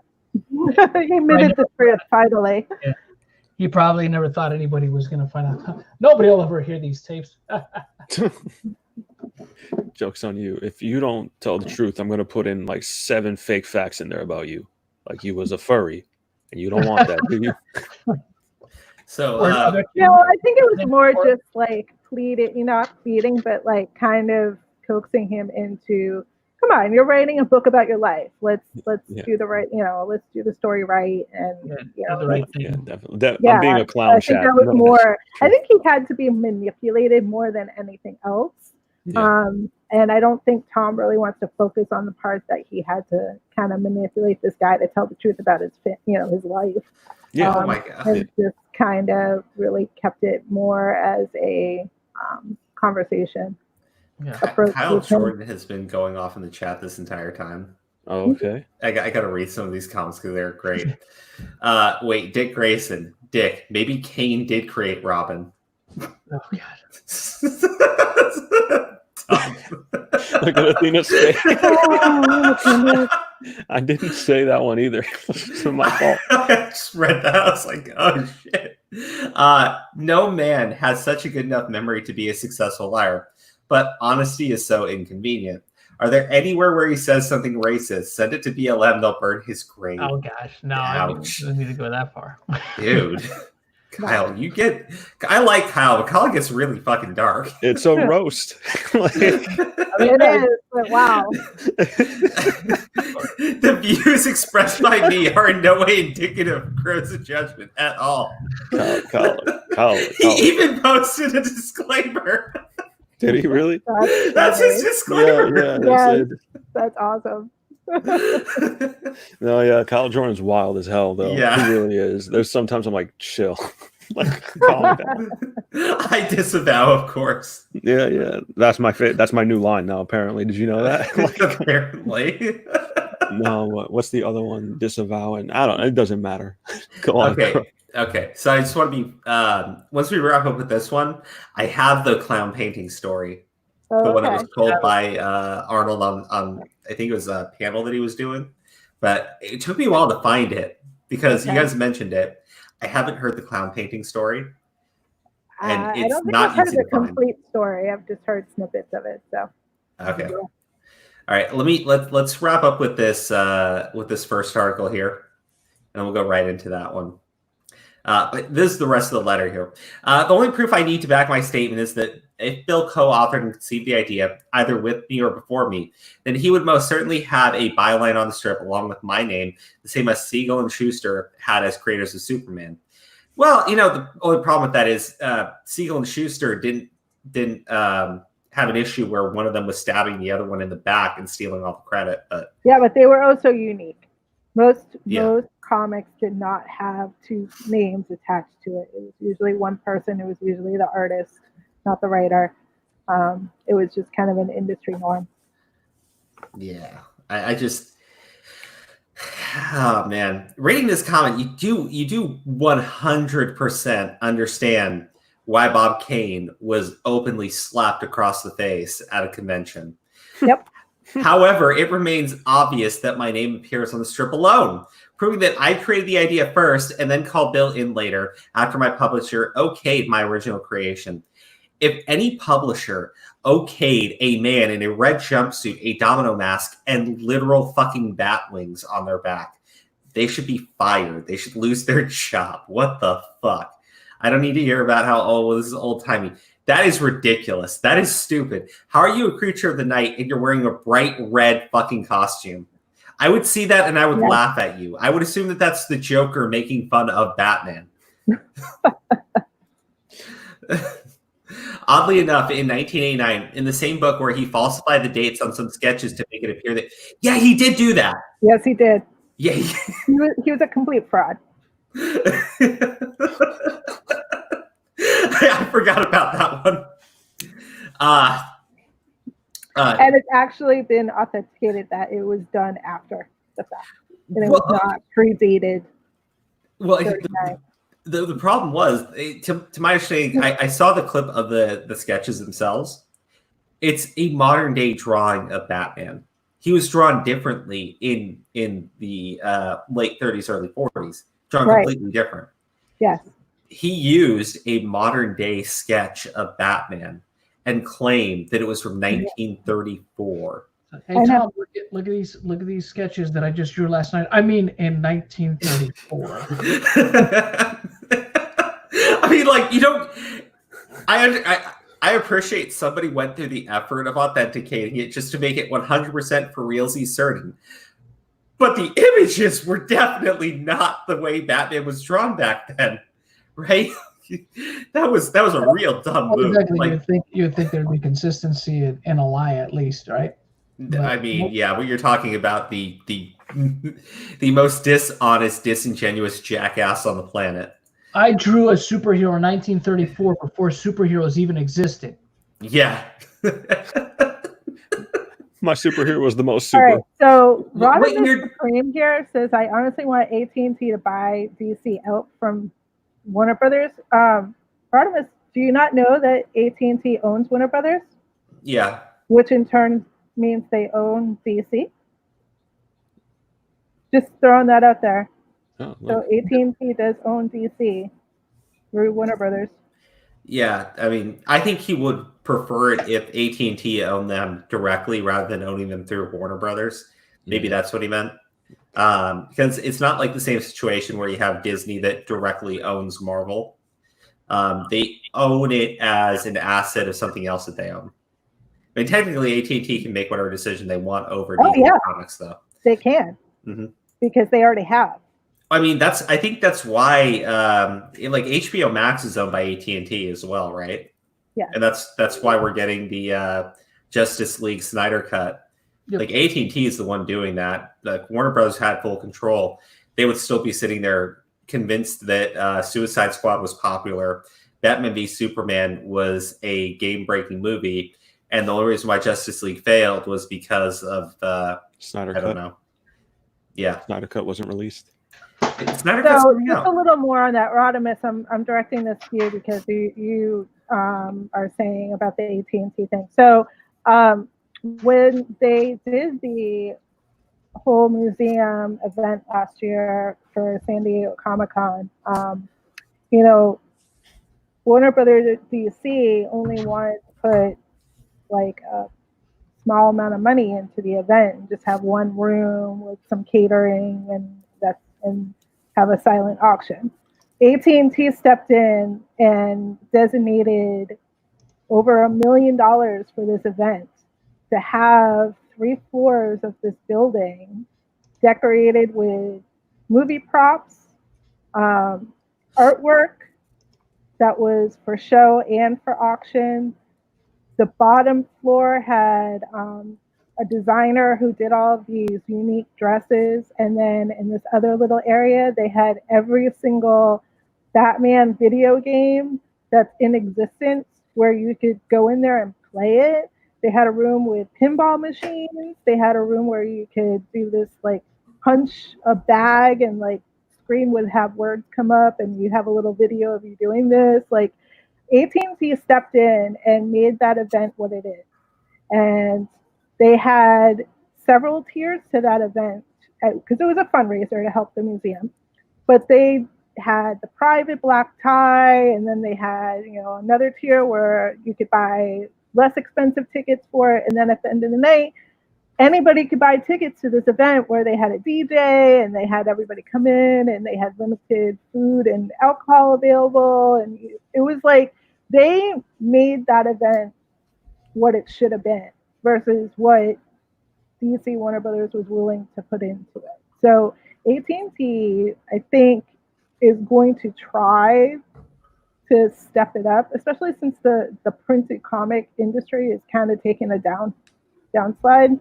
I think they're going to try other avenues to kind of build up that part of the company. So it will be interesting to see what happens. I think AT&T understands that they're sitting on top of money and they just need to figure out how to dig it out of the ground safely. Yeah. Warner Brothers has bungled a lot of things. The DC streaming service, for one. That is such a disappointment and a giant waste of money. I don't care. I love Batman Beyond, and I'm rewatching it because it's on the DC streaming service. Oh, come on. Have you been watching the Harley Quinn show? Cartoon? I haven't watched it. Oh my gosh. Oh my God. Don't hate She's me. disappointed. You disappointed our guest. No, okay, listen. I like the DC animated movies, right? Yeah. I like the You have DC to watch animated Harley movies. Quinn. Harley Quinn is not for kids. They swear. It's so gory. I saw a few clips out of it. So good. The They fighting used to- is good. I mean, it's just, you got to watch it. It does sound funny. I saw a couple clips where Damian Wayne is like the Robin, and he talks like an actual child, like it's an actual child's voice coming out. I thought that was pretty cute. So much more. So much more. He rides around like a little homework tricycle. now. You got to go watch it. I'll check it out, but again, my issue is even if that cartoon is like the best, right? And I'm sure it's good. That streaming service is trash because like if you get the Disney streaming service, right?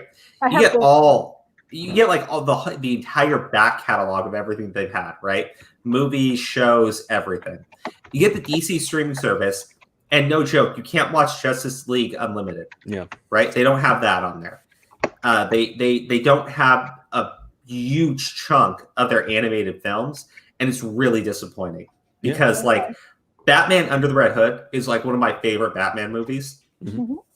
And when I turn on DC streaming service, that movie's been out for years, right? Right. I just want to turn it on and watch it. Can't watch it. It's not on there.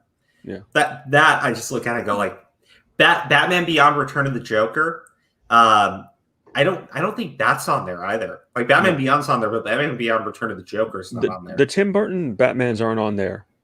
Yeah, like it's weird. It's like it's weird. They should have all that stuff on the streaming service. I think it is up there now because I just recently looked at it. I believe the Tim Burton ones are up there. Okay. Now. Thank God. Because I was looking for it like a month or two ago. I was like, come on. I bought it on Amazon already. Like I know, right? Like I bought Batman Beyond Return of the Joker on Amazon because I couldn't get on the streaming service. Yeah. Like they could do so much more.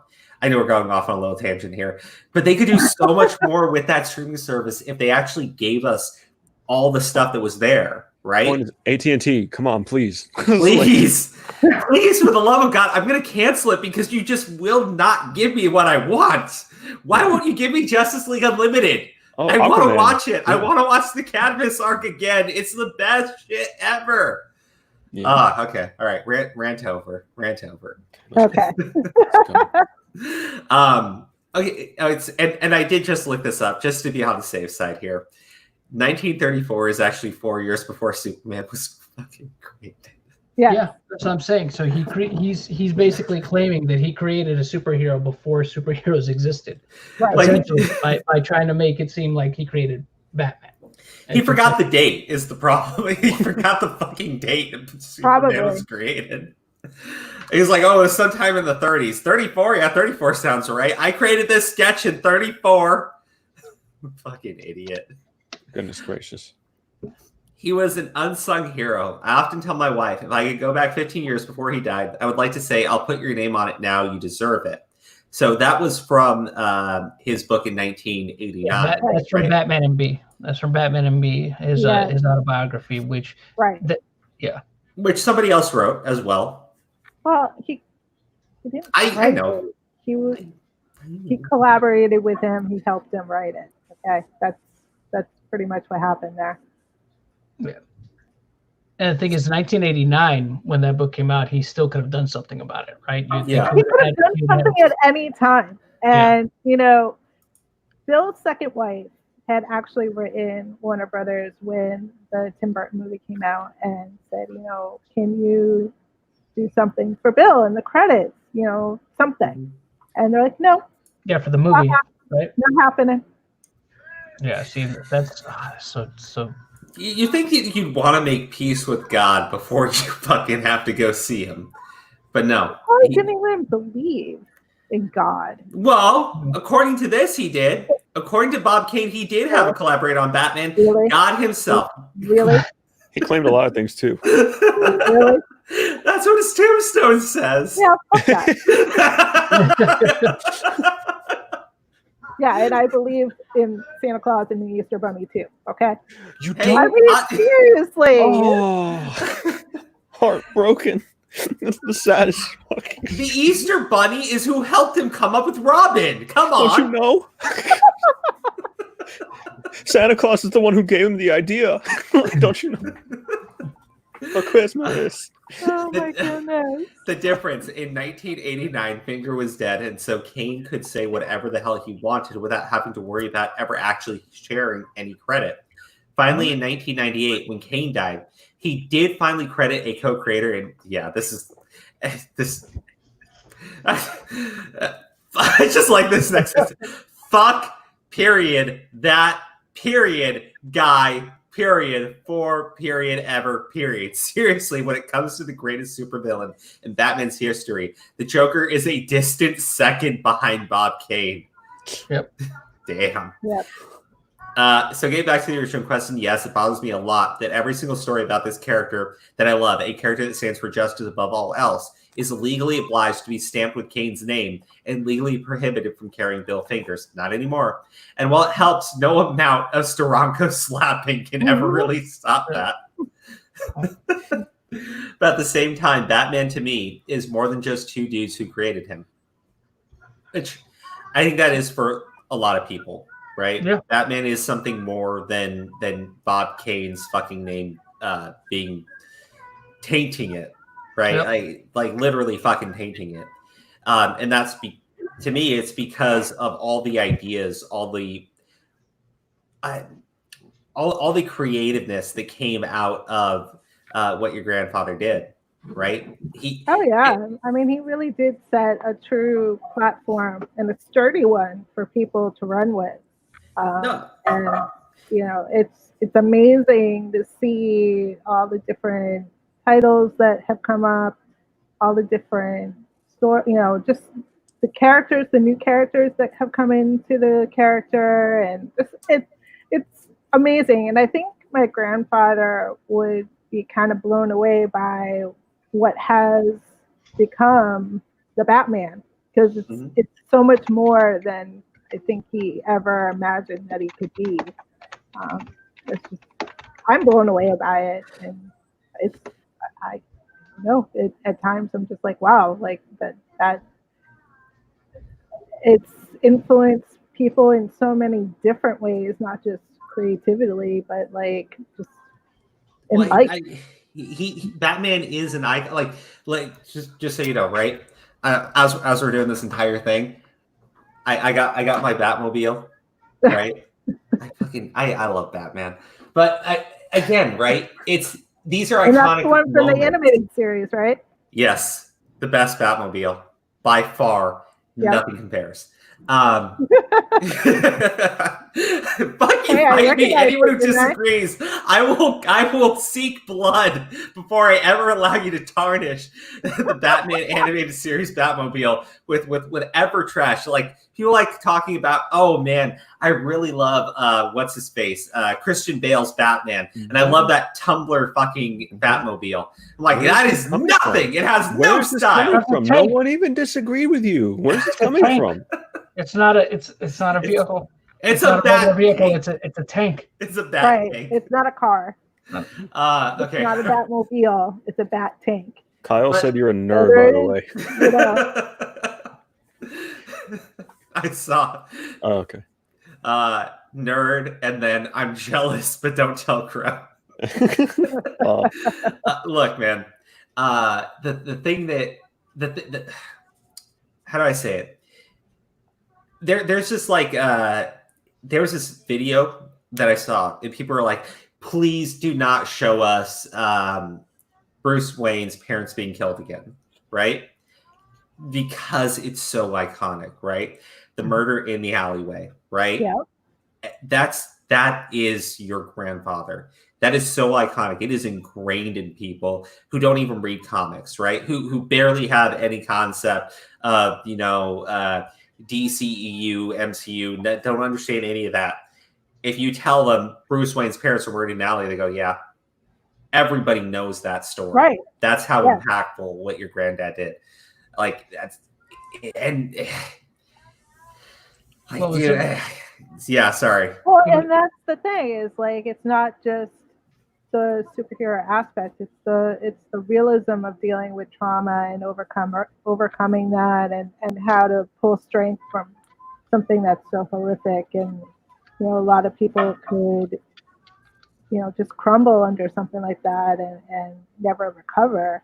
And I think that's why a lot of people do connect with that and do remember that, is because this person, he's just a person. He's not something supernatural or an alien or whatever. He's just a kid who was traumatized and had to deal with that trauma. And how is he going to turn this around and become a whole person and not just about the trauma?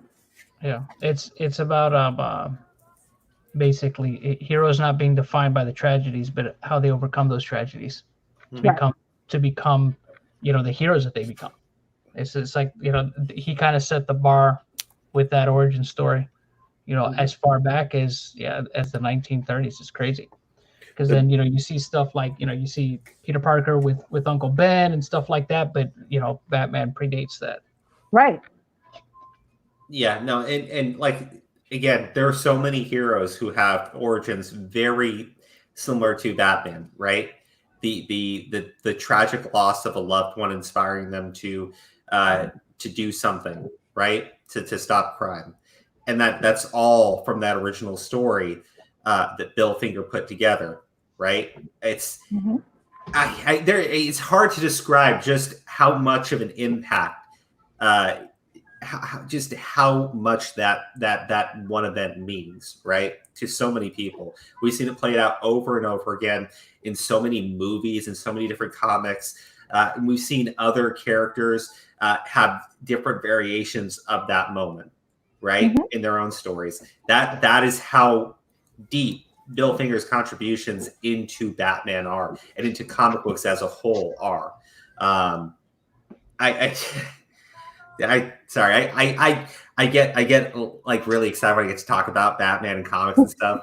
I really do. Well, I mean, or knows with Batman, it was about the human element with everything that he worked with, because with the character Wildcat, that was just a boxer who became a fighter for justice and took on this persona of a Wildcat. And Alan Scott, the original Green Lantern, he was just a guy, and he got this lantern in a ring, and now he's got these cool things that he can do. So I mean, he was really, even with the Kryptonite story that he wrote, it's knocking Superman off his pedestal and making him human, and taking his powers away from him. So I mean, he was really, really about the human element in his characters, and even his original villains, they were just people.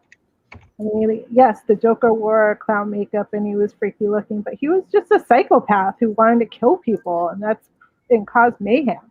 Well, I mean, so someone pointed this out to me, right? And I think it's very what you were saying, right? You look at Superman's villains; they're people.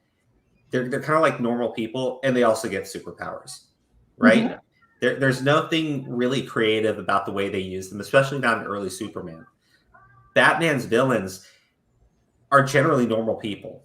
They don't tend to have some sort of super, like the Riddler, right? He's just insanely Smart. clever, Yeah. right? Joker, completely psychotic, and Batman cannot figure out a pattern because there is no pattern there. It is random. It is chaotic, right? Bane Yep. does drugs. Bane does drugs. That's true. They're building a great Bane. Two-Face, right? Yep. Two-Face is horribly disfigured, but he doesn't give him superpowers in any way, right? He suffers No. from personality disorder, correct? Yes. Yeah. And like the Mad Hatter was another one who used hypnosis to take control over people, and Catwoman was just a burglar. Yeah, and Scarecrow. the Penguin, just a rich douchebag. Yeah, Yeah, I mean, originally he was just fighting gangsters. He didn't even have any of these colorful characters until the 40s, and it was really just Dr. Hugo Strange and gangsters, and that's who he had. He didn't have, it wasn't until 1940, this being the 80th anniversary for Catwoman and Joker, that really brought in a new dynamic of who these villains should be that go up against the Bat. So, and again, Bill was the one that did all of that and wanted to have complex characters. Well, I mean, and they all relate to Batman in some way, shape, or form, right? Like Penguin. I mean, Penguin's a joke, right? But it's like Laura said, he's a rich douchebag. He's what Bruce Wayne could have been if Bruce Wayne was a selfish prick and used all of his money for his own benefit, right? Right. Because that's the type of character Penguin is. Two-Face, right? He's a character that's completely about leaving everything up to chance. No precision, no control, nothing like Batman, right? Joker. Joker is someone who is completely chaotic, who has no moral structure, who has no code that he lives by, right? These are all, they reflect off of Batman so fucking well, right? There is a brilliance in coming up the rogues gallery that plays off of that hero so well, because there are certain characters, right? Like I love the Flash. His rogues gallery to me aren't as memorable. Yeah, I get it. I like Mirror Master. I like Captain Cold and everything, but they don't play off of the Flash the way that Batman's villains play off of him, because they're like a different side of aspects of what Bruce Wayne could be if he acted differently, right? If he used his money for his own benefit, if instead of being direct and precise, he left things up to chance, right? Right. If instead of having a moral code, if he was just chaotic, right? I mean, it is brilliant. It is fucking ingenious, and it lasts. It stands the test of time. It really does. Like, well, the thing. Okay, so you bring that up, and it kind of makes me think of this movie where it's part of the horror thriller genre where the man, he has multiple personalities, and he tells this whole story, but it's really just him playing all these different characters in his mind, and it's there's like 10 different people in this story, and he there's someone running around his hotel killing him, but it's really just him in his mind.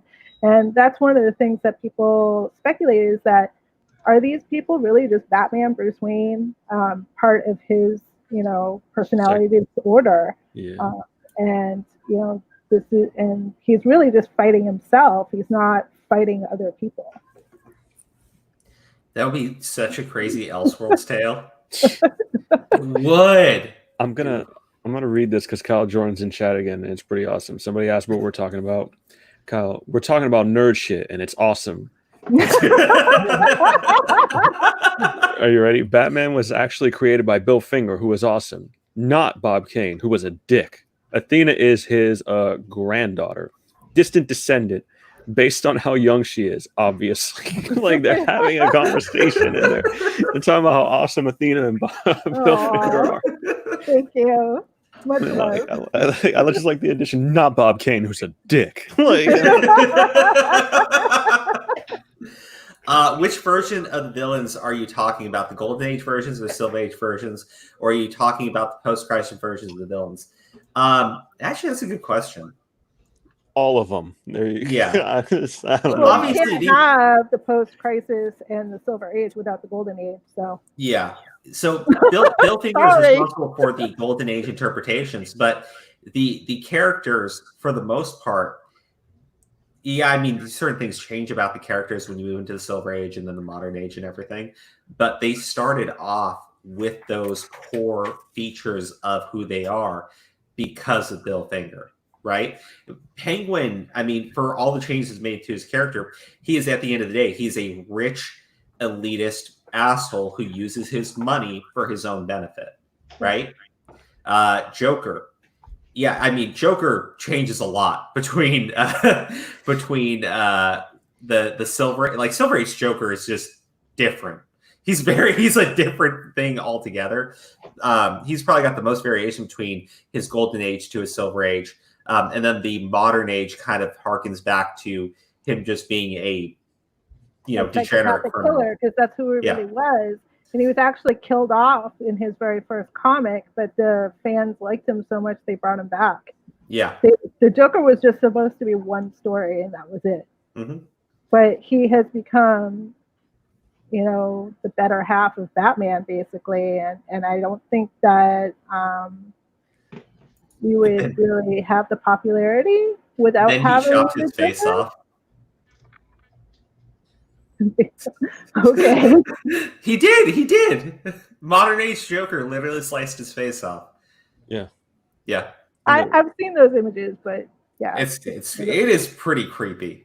But no, again, this all comes from Bill Finger. Again, the murder in the alleyway, that's Golden Age Batman, and that's carried over to this day. That all stood the test of time. It's not like characters who need to be completely reinvented to make sense in the modern age. That didn't need to happen. No, because people still have to deal with the fact that their parents are killed in horrific ways.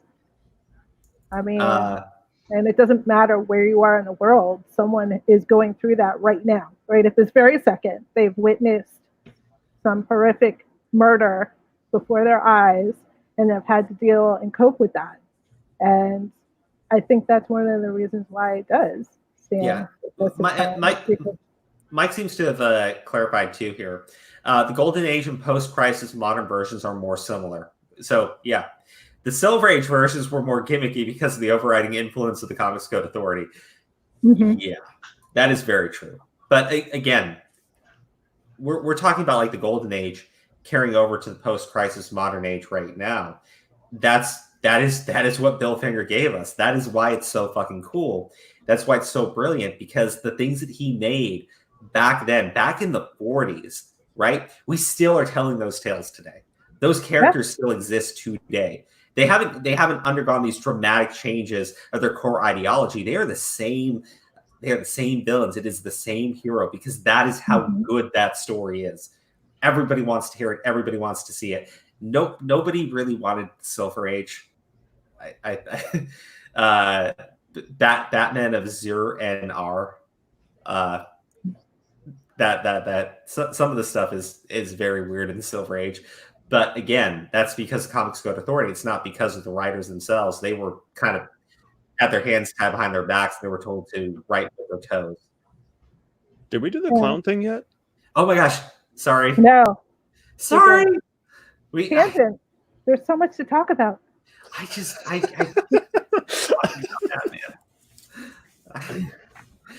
you for so putting while up you with find my that, bullshit. I have a question. So out of all of the different comics, all the different independents, Marvel, DC, is Batman the only one that has as many different titles out of all of them?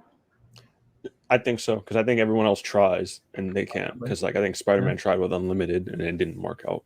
Well, Spider-Man, I mean, yeah, for Marvel, Spider-Man is probably the closest thing. Yeah, In terms of having and X-Men, because remember X-Men's a team, so they can branch out, they can branch out and just focus on a team of characters because they have so many.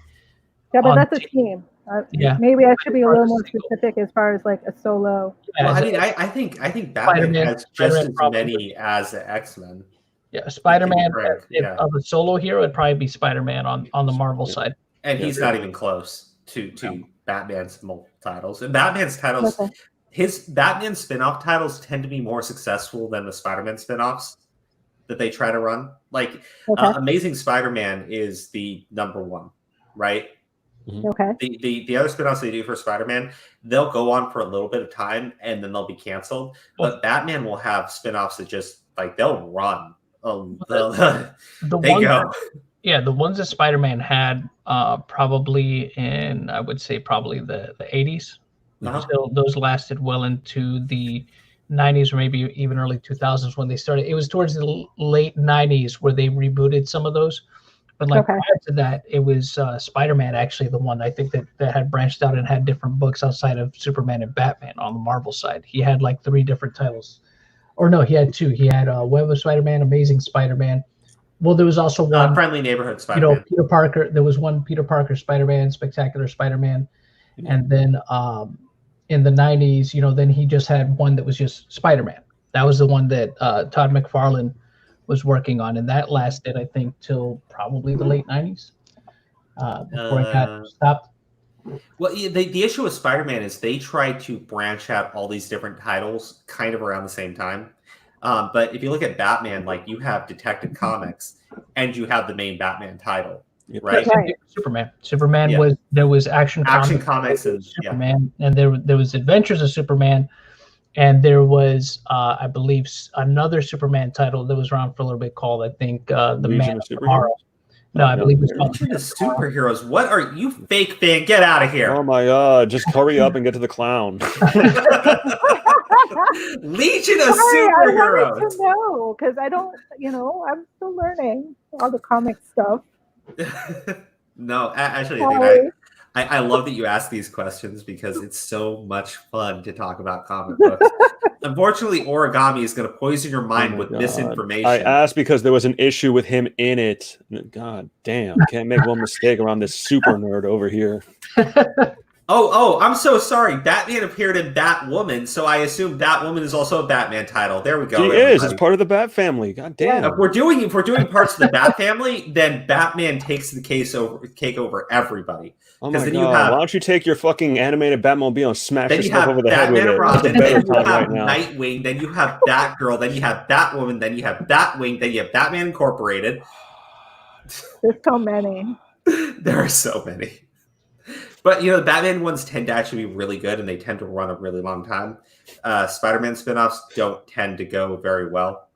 I think the only one that's really good would probably be Miles Morales as like a spinoff that comes from Spider-Man that's been going on for a while. Okay, let's go. Right, so the clowns. You find the clown thing? They told it to be nice in front of Athena. Oh, come on. I can take it. I'll just call you out on it. Kyle Turner wanted to correct me and say that Batman Incorporated was terrible, and I also missed Red Hood. Batman Incorporated was not that good, but I like the second iteration of it. Okay, here we go. So this is here's Arnold telling it on a panel a few years ago. So this is apparently about the clown paintings. If I have this correct, Bob had gotten to the point where he never drew anything on Batman comics anyway. Sheldon Moldoff was ghosting them all, and when he didn't, someone else did. The only thing I think Bob ever drew was when we'd be out somewhere in a restaurant or someplace, and a pretty girl would come over to him and say, "Are you really the man who draws Batman?" Then he could whip out a little sketch for her, a big sketch if she was wearing something low cut, and would bend over to watch him draw. Good job, Bob. Good job. one day I'm over at his house to discuss the newspaper strip idea we had, and he's talking about who we might get to draw it. I was going to write it, and we were going to get someone else to draw it. So what was Bob's involvement there? If you were going to write it and someone else was going to draw it? I'm not sure what he was going to do on it, except sign his name. Oh, there we go. Clarification. I said to him, Bob, isn't it disappointing to you that you don't draw anymore? You were once such a great artist. He wasn't, but you had to talk to Bob that way. All the time.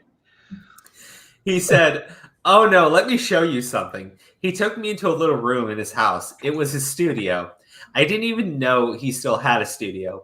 It was all set up with easels and things and there were paintings of clowns. You know the kind, like the ones Red Skeleton used to do.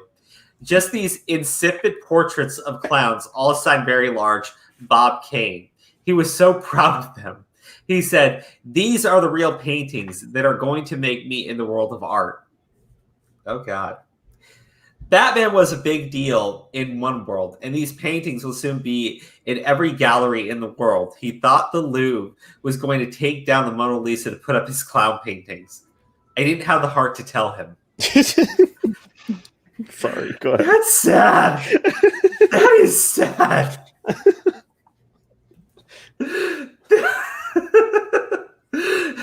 Bruh, that's a goddamn horror story right there. Oh, God. Oh, man. You can't make this stuff up. So a few months later, I'm up at DC. I ran into Eddie Heron. Eddie was another writer up there, and we got to talking about, and Bob's name came up. Eddie said, did you hear? Bob's getting sued by one of his old ghost writers. I said, artist. Oh, sorry, ghost artist. I said, how is that possible? Shelley Moldoff is suing Bob, but they had a clear deal. Shelley knew he wasn't going to get credit or anything. And he said, no, not Shelley. Bob was being sued by the person who'd painted the clowns for him. Oh my God. Can't make this up. Oh my God.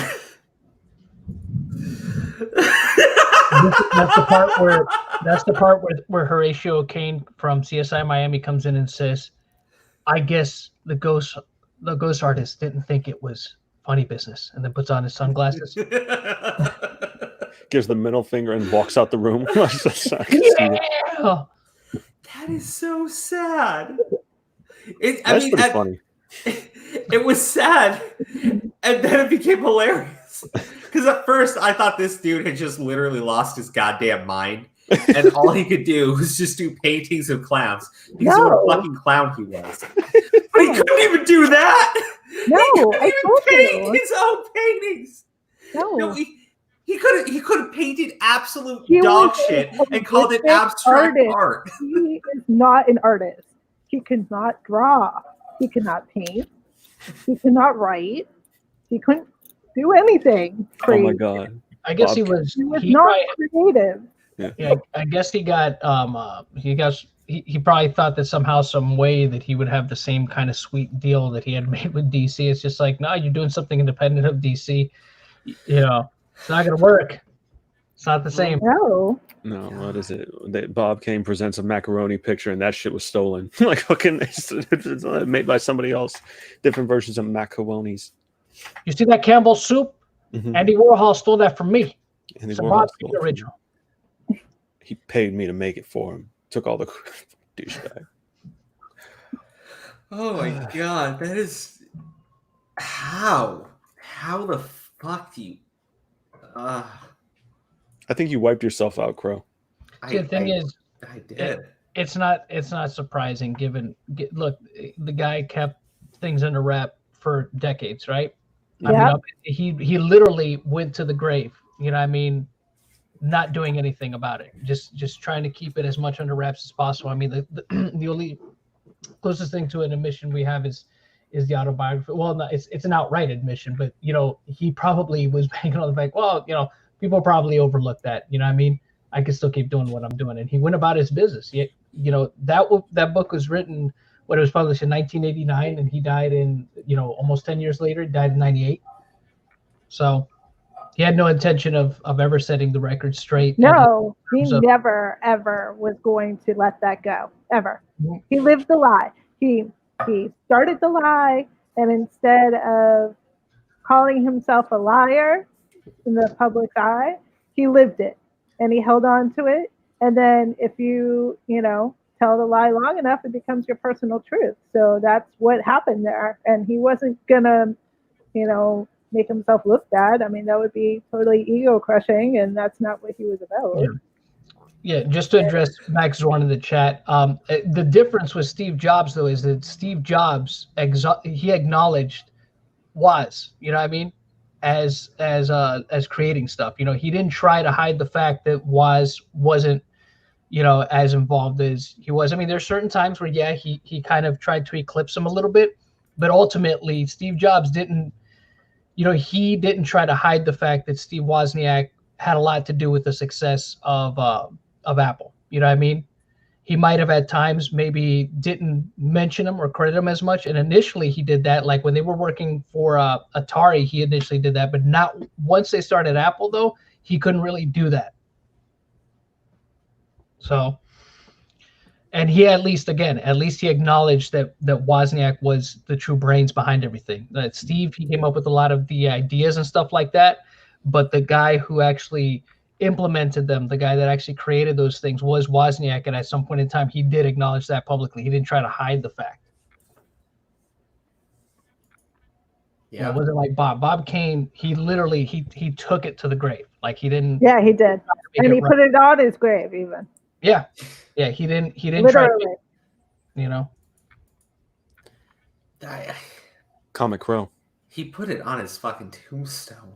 Yeah, it's on his grave. I think Batman. I think the most, they are one and the same. Yeah, I think the most frustrating thing about it too was that, this is a guy that at least to some degree, I'm pretty sure your grandfather saw him as a friend, maybe not this great friend, but at least looked at him with more respect than Bob was looking at him with. You know what I mean? I'm sure at one time, but I mean, I don't think that was long lived. Yeah.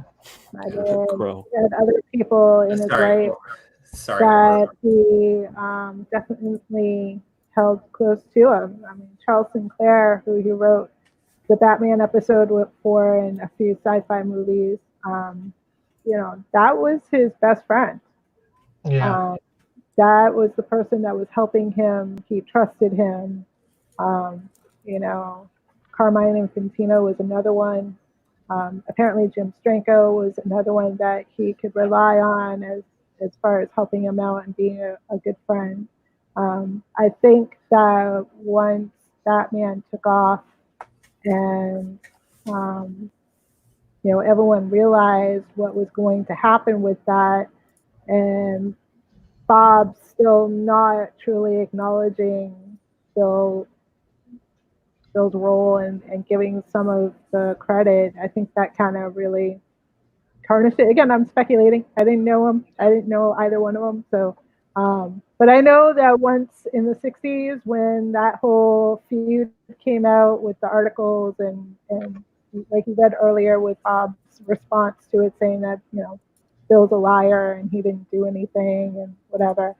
I think that was kind of the nail in the coffin for their relationship that they might have had it.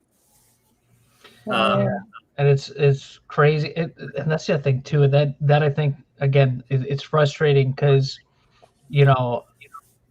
Bill died pretty much broke and alone, right? From all the accounts I've read, he basically died, in his apartment, behind on rent, alone in the dark, Yeah, he had eviction notices on his door. He was still writing for DC at the time, but he was not working on the Batman title. He had turned in one of the scripts that one of two that were due that Friday, and he had to finish the second one. And unfortunately, that second one never got completed. Yeah. Sorry, Kyle Jordan had a comment for us, and I figured I'd just put on screen and read it. Hypothetically, not that this would ever be condoned, endorsed, avowed this, if somehow BLM was convinced that Bob Kane was racist and they burned his tomb, ... Okay. You are... There's a disclaimer. It did come with a disclaimer. Yeah. The views expressed in chat do not necessarily reflect those of Crow's judgment at all in any way, etc. He does have it on the screen, though. Kyle, stop! There's so much trouble you're going to get us all in. I mean, I think, all in all, better late than never, I guess. And at least from this point on, people are going to acknowledge Bill. He's going to be acknowledged from this day, from this time forward, I should say. But, yeah, I mean, there's going to, and the Bill Singer story is still new, even though he got credit 5 years ago. People still don't know the true history of Batman and how, he came up with, how it was created and the people involved with that. And I think that there's still a lot of what happened then happening now. Also, unfortunately, I think people are a little smarter about it, but people are still stealing ideas from each other all the time, and it's really quite sad that people feel the need to step on other people's creativity and ideas. See, it makes me wonder too, because it's just like you'd think that one of Bob Kane's friends would come to defend him, right? After all this stuff, but it doesn't seem like he had any friends, because I haven't heard anybody try to rebut anything that has been said about him. In terms of what happened with Batman and stuff like that, you would think there had at least been one person that would have tried to take up for Bob, but nobody. Not that I know of, anyways. Oh, too, but then nobody of any influence in the industry. Yeah, because they know. I mean, it's a known fact of what happened and what he did. He created his own horrible reputation in the industry, unfortunately. Well, and that's what he chose to do. He didn't have to be that way. He could have went down a completely different path, but that's what he chose to do, and people recognize that.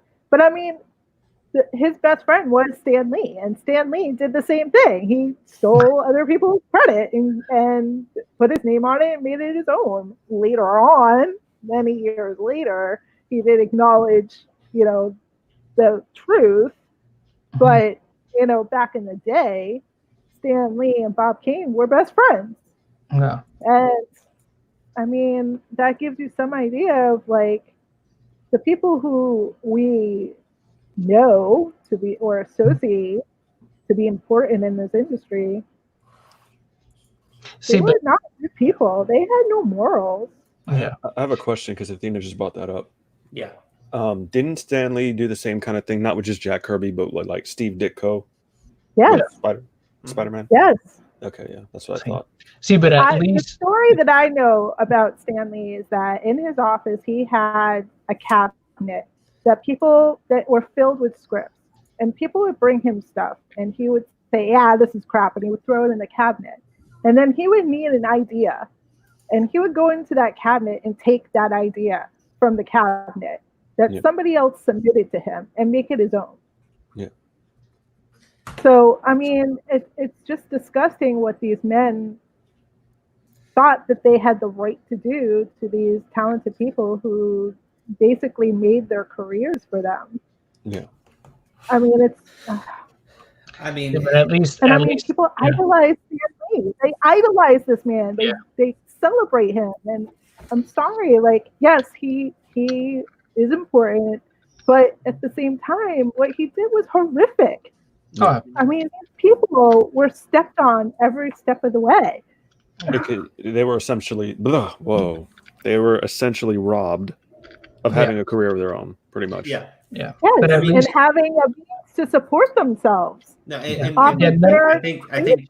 I think what John was saying, and correct. I don't want to speak on your behalf, John. So, I think you were saying like at least Stan Lee did give credit. Yes. later At on. least whether it was Later forced, on.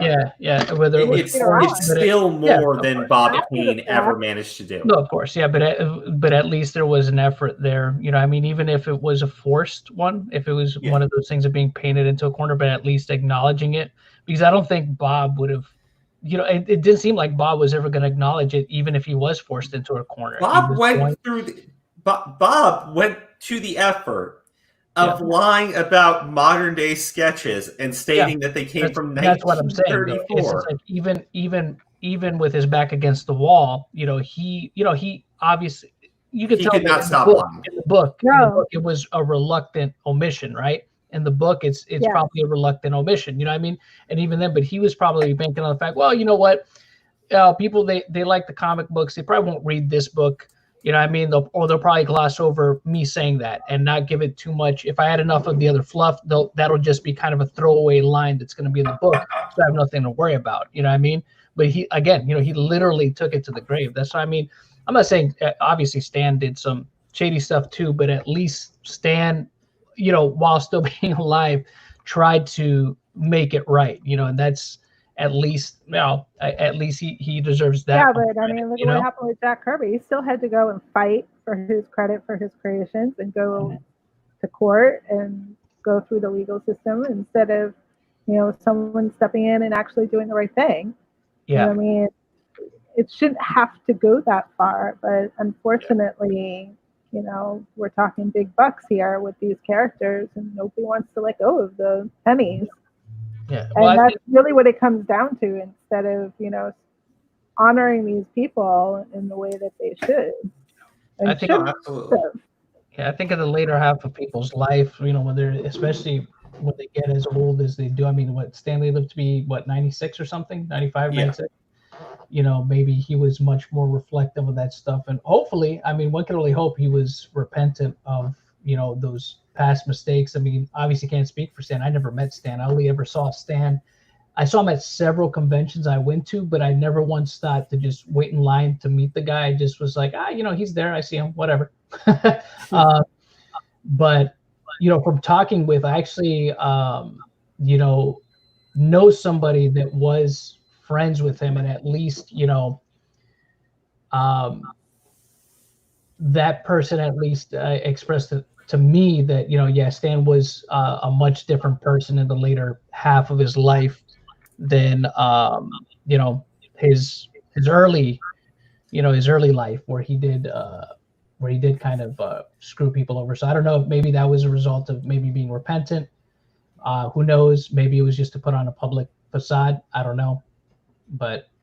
I mean, it's a hell of a lot more than anything that came from Bob Kane. Well, like you said, though, at least, yeah. But Stanley died right? with friends, right? People actually liked the guy. Much more fair to say probably that he probably had more friends than Bob Kane did. But it makes sense that Bob Kane didn't have a lot of friends.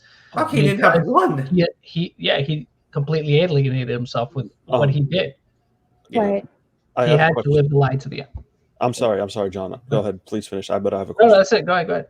Because correct me if I'm wrong again, but didn't some crazy shit started happening to Stanley? Like they were taking advantage of him. That's what I'm saying too. Yeah, that's towards the end. And that's what was trying to take advantage of him financially. Yeah. Was his daughter a part of that, or was that just? Yeah. No. Well, no. That's not exactly true. There was a lot of.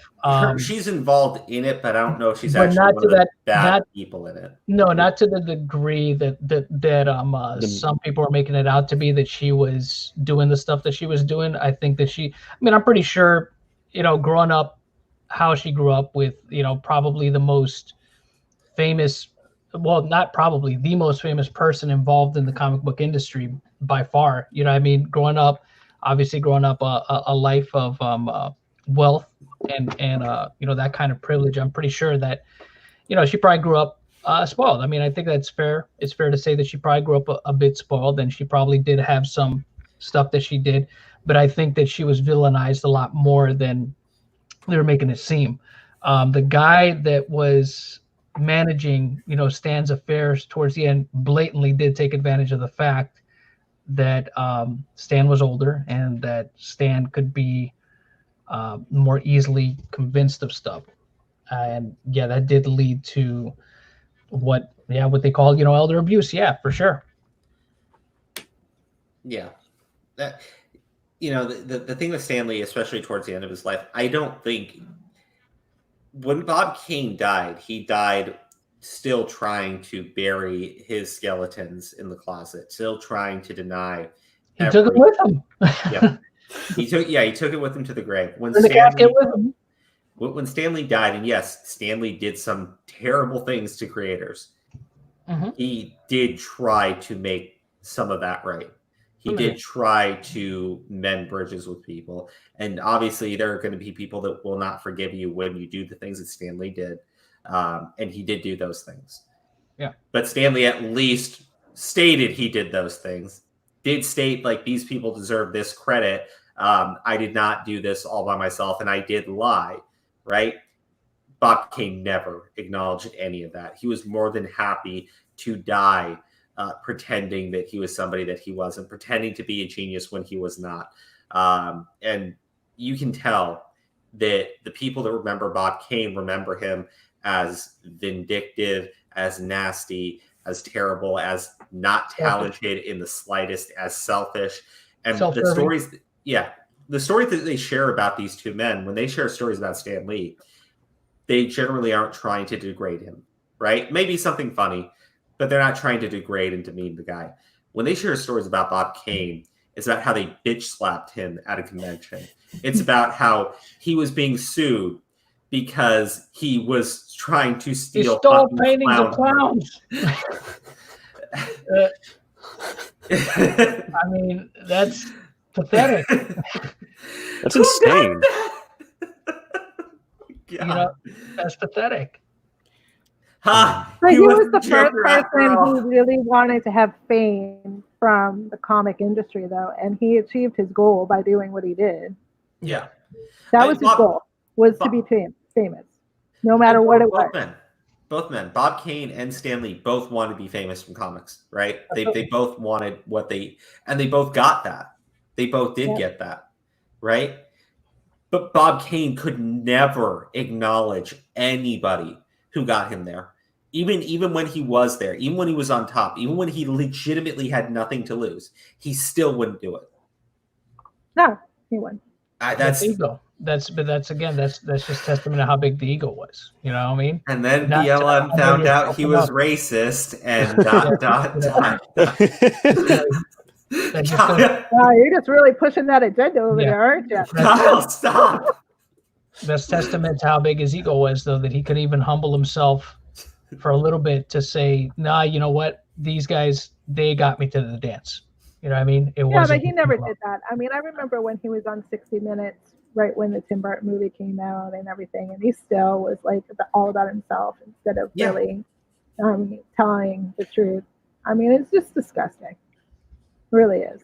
And I mean, I remember watching that with my dad and seeing like the disgust and the anger and the hurt. I mean, I could only imagine that must have been super frustrating for your dad too, who was trying to get extremely, because he was a huge supporter for his dad, and for him to have to try to fight this battle, that like, how do you do that? And every time being denied. Did your dad ever meet Bob Kane? Was he ever, Oh, I don't know if he did or not.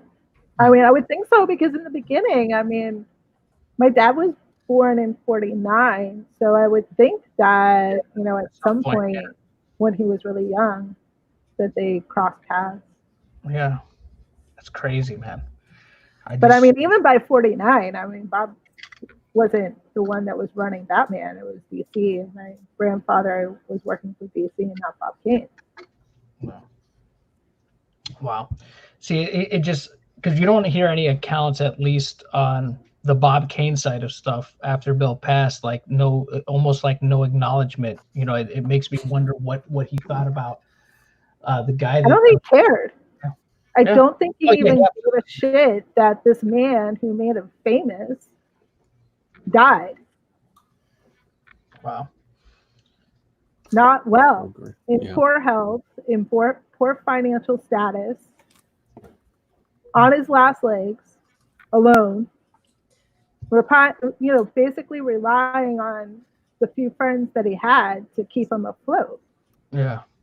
I can see like mental gymnastics, like, well, I did create the idea, therefore he takes credit for all himself. Like, it's just one of those things, Yeah, I mean, well, he could justify anything. Yeah. They said It's mental gymnastics, crazy shit. Yeah. Robin had a red shirt, and his original concept for Batman had a red shirt. So therefore, ergo, he is solely responsible for creating the entire concept of Robin. Yeah. There you go. This guy was not. You try to look for some redeeming qualities in people, and I told you the one redeeming quality is that he recognized good talent. No, that's the one skill that he had. That was the one skill that he had. As far as like actual redeeming qualities, the guy legitimately had none. Even after screwing over your granddad, even after all this shit, even after being hated by everybody in that industry, right? Mm-hmm. And he came from wealth. He only gained more wealth from all of his bad deeds. What did he do? He tried to steal clown paintings. This guy, after all of that, he still went back and he tried to steal fucking clown paintings. The man was insane. Insanely terrible. That's what I'm saying. Yeah.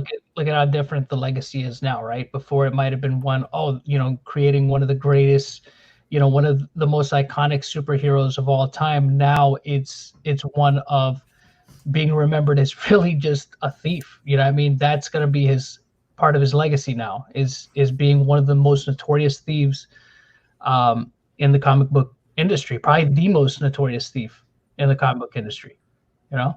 That's his legacy now. Or as part of it. Deserved. Part well of it. Deserved. So, well deserved. Yeah, well deserved.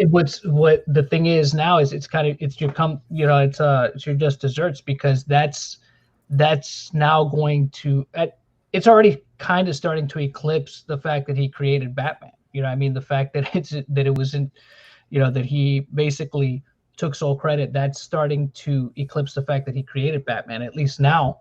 Because now when people, like you said, when people pull his name up, where are they going to pull up, right? When they put it in Google Bob Kane, it's going to be inextricably tied to the fact that he took sole credit when he created, when Bill is the one that actually helped them create everything that everybody knows about Batman. Mm-hmm. So that's always going to pop up now. You can't escape that now. For future generations to come, that's always going to be the little, like I said, the little asterisk next to his name, is that, oh, by the way, he stole credit from, for doing all these things for X amount of years. That's what's going to pop up next to that now. Not just, the creator, the co-creator of Batman. Comic Crow, as your co-host, I'm supposed to let you know we've gone in. Yeah. Well, I don't think we have much more to say on this.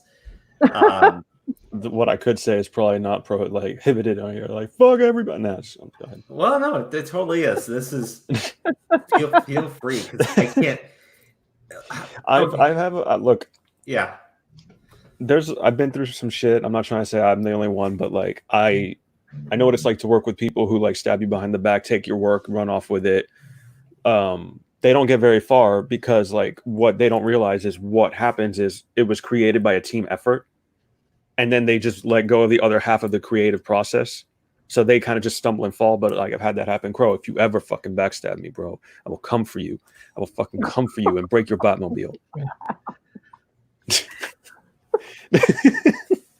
Are you okay? You're just quiet over there, like Batmobile. The proof is in the pudding. What did Bill go on?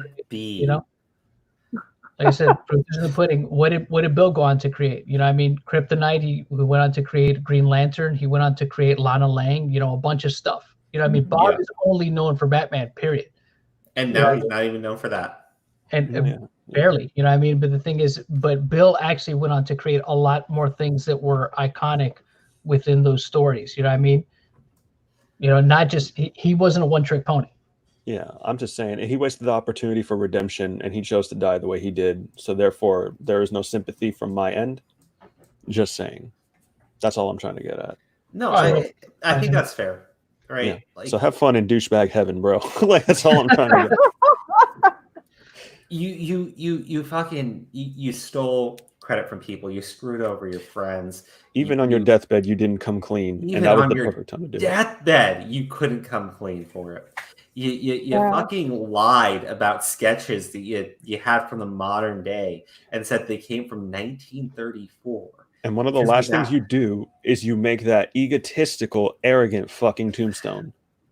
But not which somebody else before. wrote, which somebody else wrote, but he took credit for. But not before. Exactly. But not before trying to steal fucking clown paintings. And that's what I'll remember you for. The Wanna be fucking clown thief. Clown paintings. Jesus, man. That is hilarious. Good fucking job. It's Good sad and fucking job. pathetic is what it is. Instead of being true to himself, he was flawed all the way until the end. He was so desperate to be remembered as like this. Yeah, icon, I mean like that's Batman, true and desperation and egocentric behavior. Yeah. Yes. It's almost it's very sad if you think about it, because like now you're remembered. Yeah, but for I mean, something. he obviously had a personality disorder. Yeah. Obviously. That's what I'm So, saying. I mean- It's literally all he had, because again, look at all the other stuff that Bill created. Bill didn't just create One Batman. thing. You know what I mean? He went on to No, create. and he didn't just write for comics either. I mean, he wrote for every medium that he could possibly write for. Yep. So, I mean, So, it shows in his portfolio of work on who really was the talent behind that. all right. Well, I think we can all say I would give Bob Kane a toast to wherever he is currently burning. oh, he's got but plenty of it. It's really hot where he's at. I ran out of beer, so unfortunately I can't even toast you. You guys. So I'll just say this: you're a terrible person. You had no friends when you died. Your family fucking hates you, and you'll be forever mocked for the scumbag that you are. And I just find that hilarious. A life of fucking lying and stealing, all to end up remembered as a fucking clown, like the clowns that you tried to steal from somebody else. You absolute fucking joke. Okay, well, I'm going to say thank you, Bob Kane, for giving Bill Finger an opportunity to be an amazing artist that he was. So, sorry, Athena's I have just to so put it on a nice. positive note. Karma is a bitch. And so is Bob King. So is Bob Kane. Douchebag You said heaven. it, not me. John, any final words for Bob Kane? No, look, like I said, I think I've already said what I needed to say in terms of Bob Kane. Look, don't know the kind of person he was on the personal front, but Terrible. like I said earlier, if it was any indication, the way he was on the business side of things, if that was, which I'm pretty sure it was, because you have to, they say, business isn't always personal, but it is, I mean, to a degree, the way you conduct business is to a degree a reflection of who you are as a person too, to a certain degree, not always necessarily, but to a varying degree.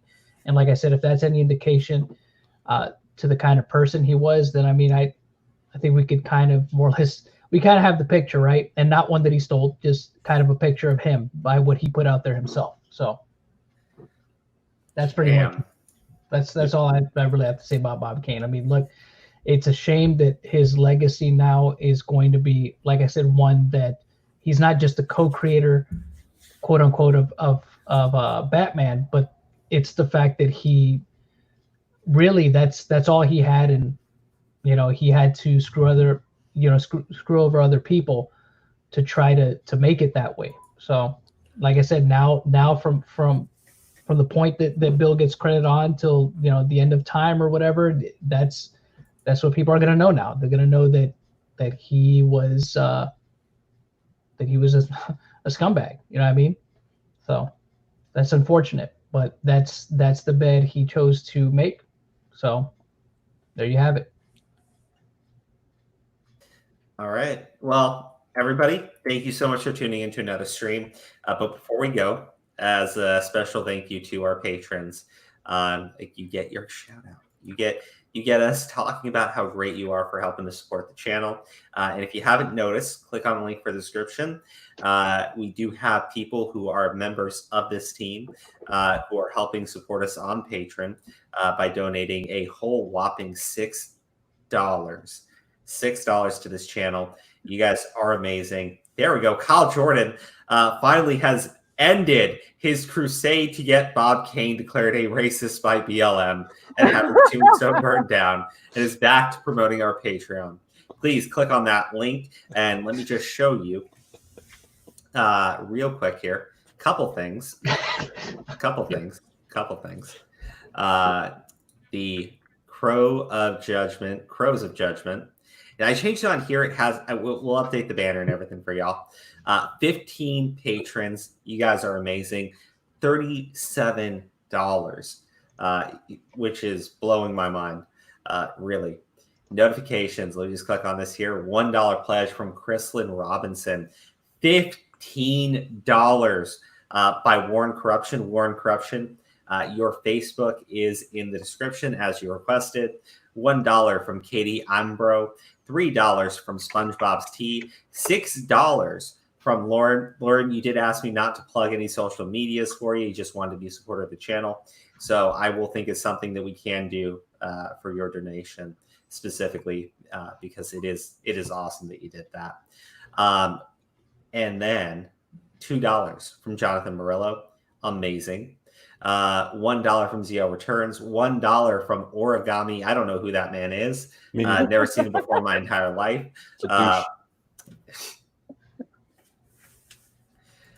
And then, of course, $1 by Maria. And again, just for the people who want to know, if you do donate $1, we give you a shout out at the end of every stream. It's not required, of course. We do just appreciate anybody who's willing to help support us. And then one quick thing, because we had a $6 pledge from Ravenous Hound. I don't know why it's not showing up there in the notifications, but let me show you. If you donate $6, we will put your information into our video uploads. This is the first one we're uploading since making that policy. Let me just show you. The Crowception. The Crowception. Multiple crows, multiple toy bounty hunters, multiple everybody's. Right over here in the description for the video. Gothic Sushi, Kayla May, Kaiju King, all wanted their Twitch. Athena has a Twitch. Plug her Twitch. I do. I have a Twitch also. Actually, Athena, do you mind if we just put your Twitch into the uploads from now on? Sure. Okay, there we go. Can you? Yeah, I'll send it to you in private chat so you have it. Thank you. That's weird. I feel like people think like we rehearsed that. No, it's because we're brothers and we're in sync. We are brothers. Give me the fist bump. Okay. And I actually just started streaming on Twitch. I've been getting into gaming. It's a new thing for me. What game are you playing right now? Right now I'm playing Elder Scrolls Online. And I actually just signed up for PS Now.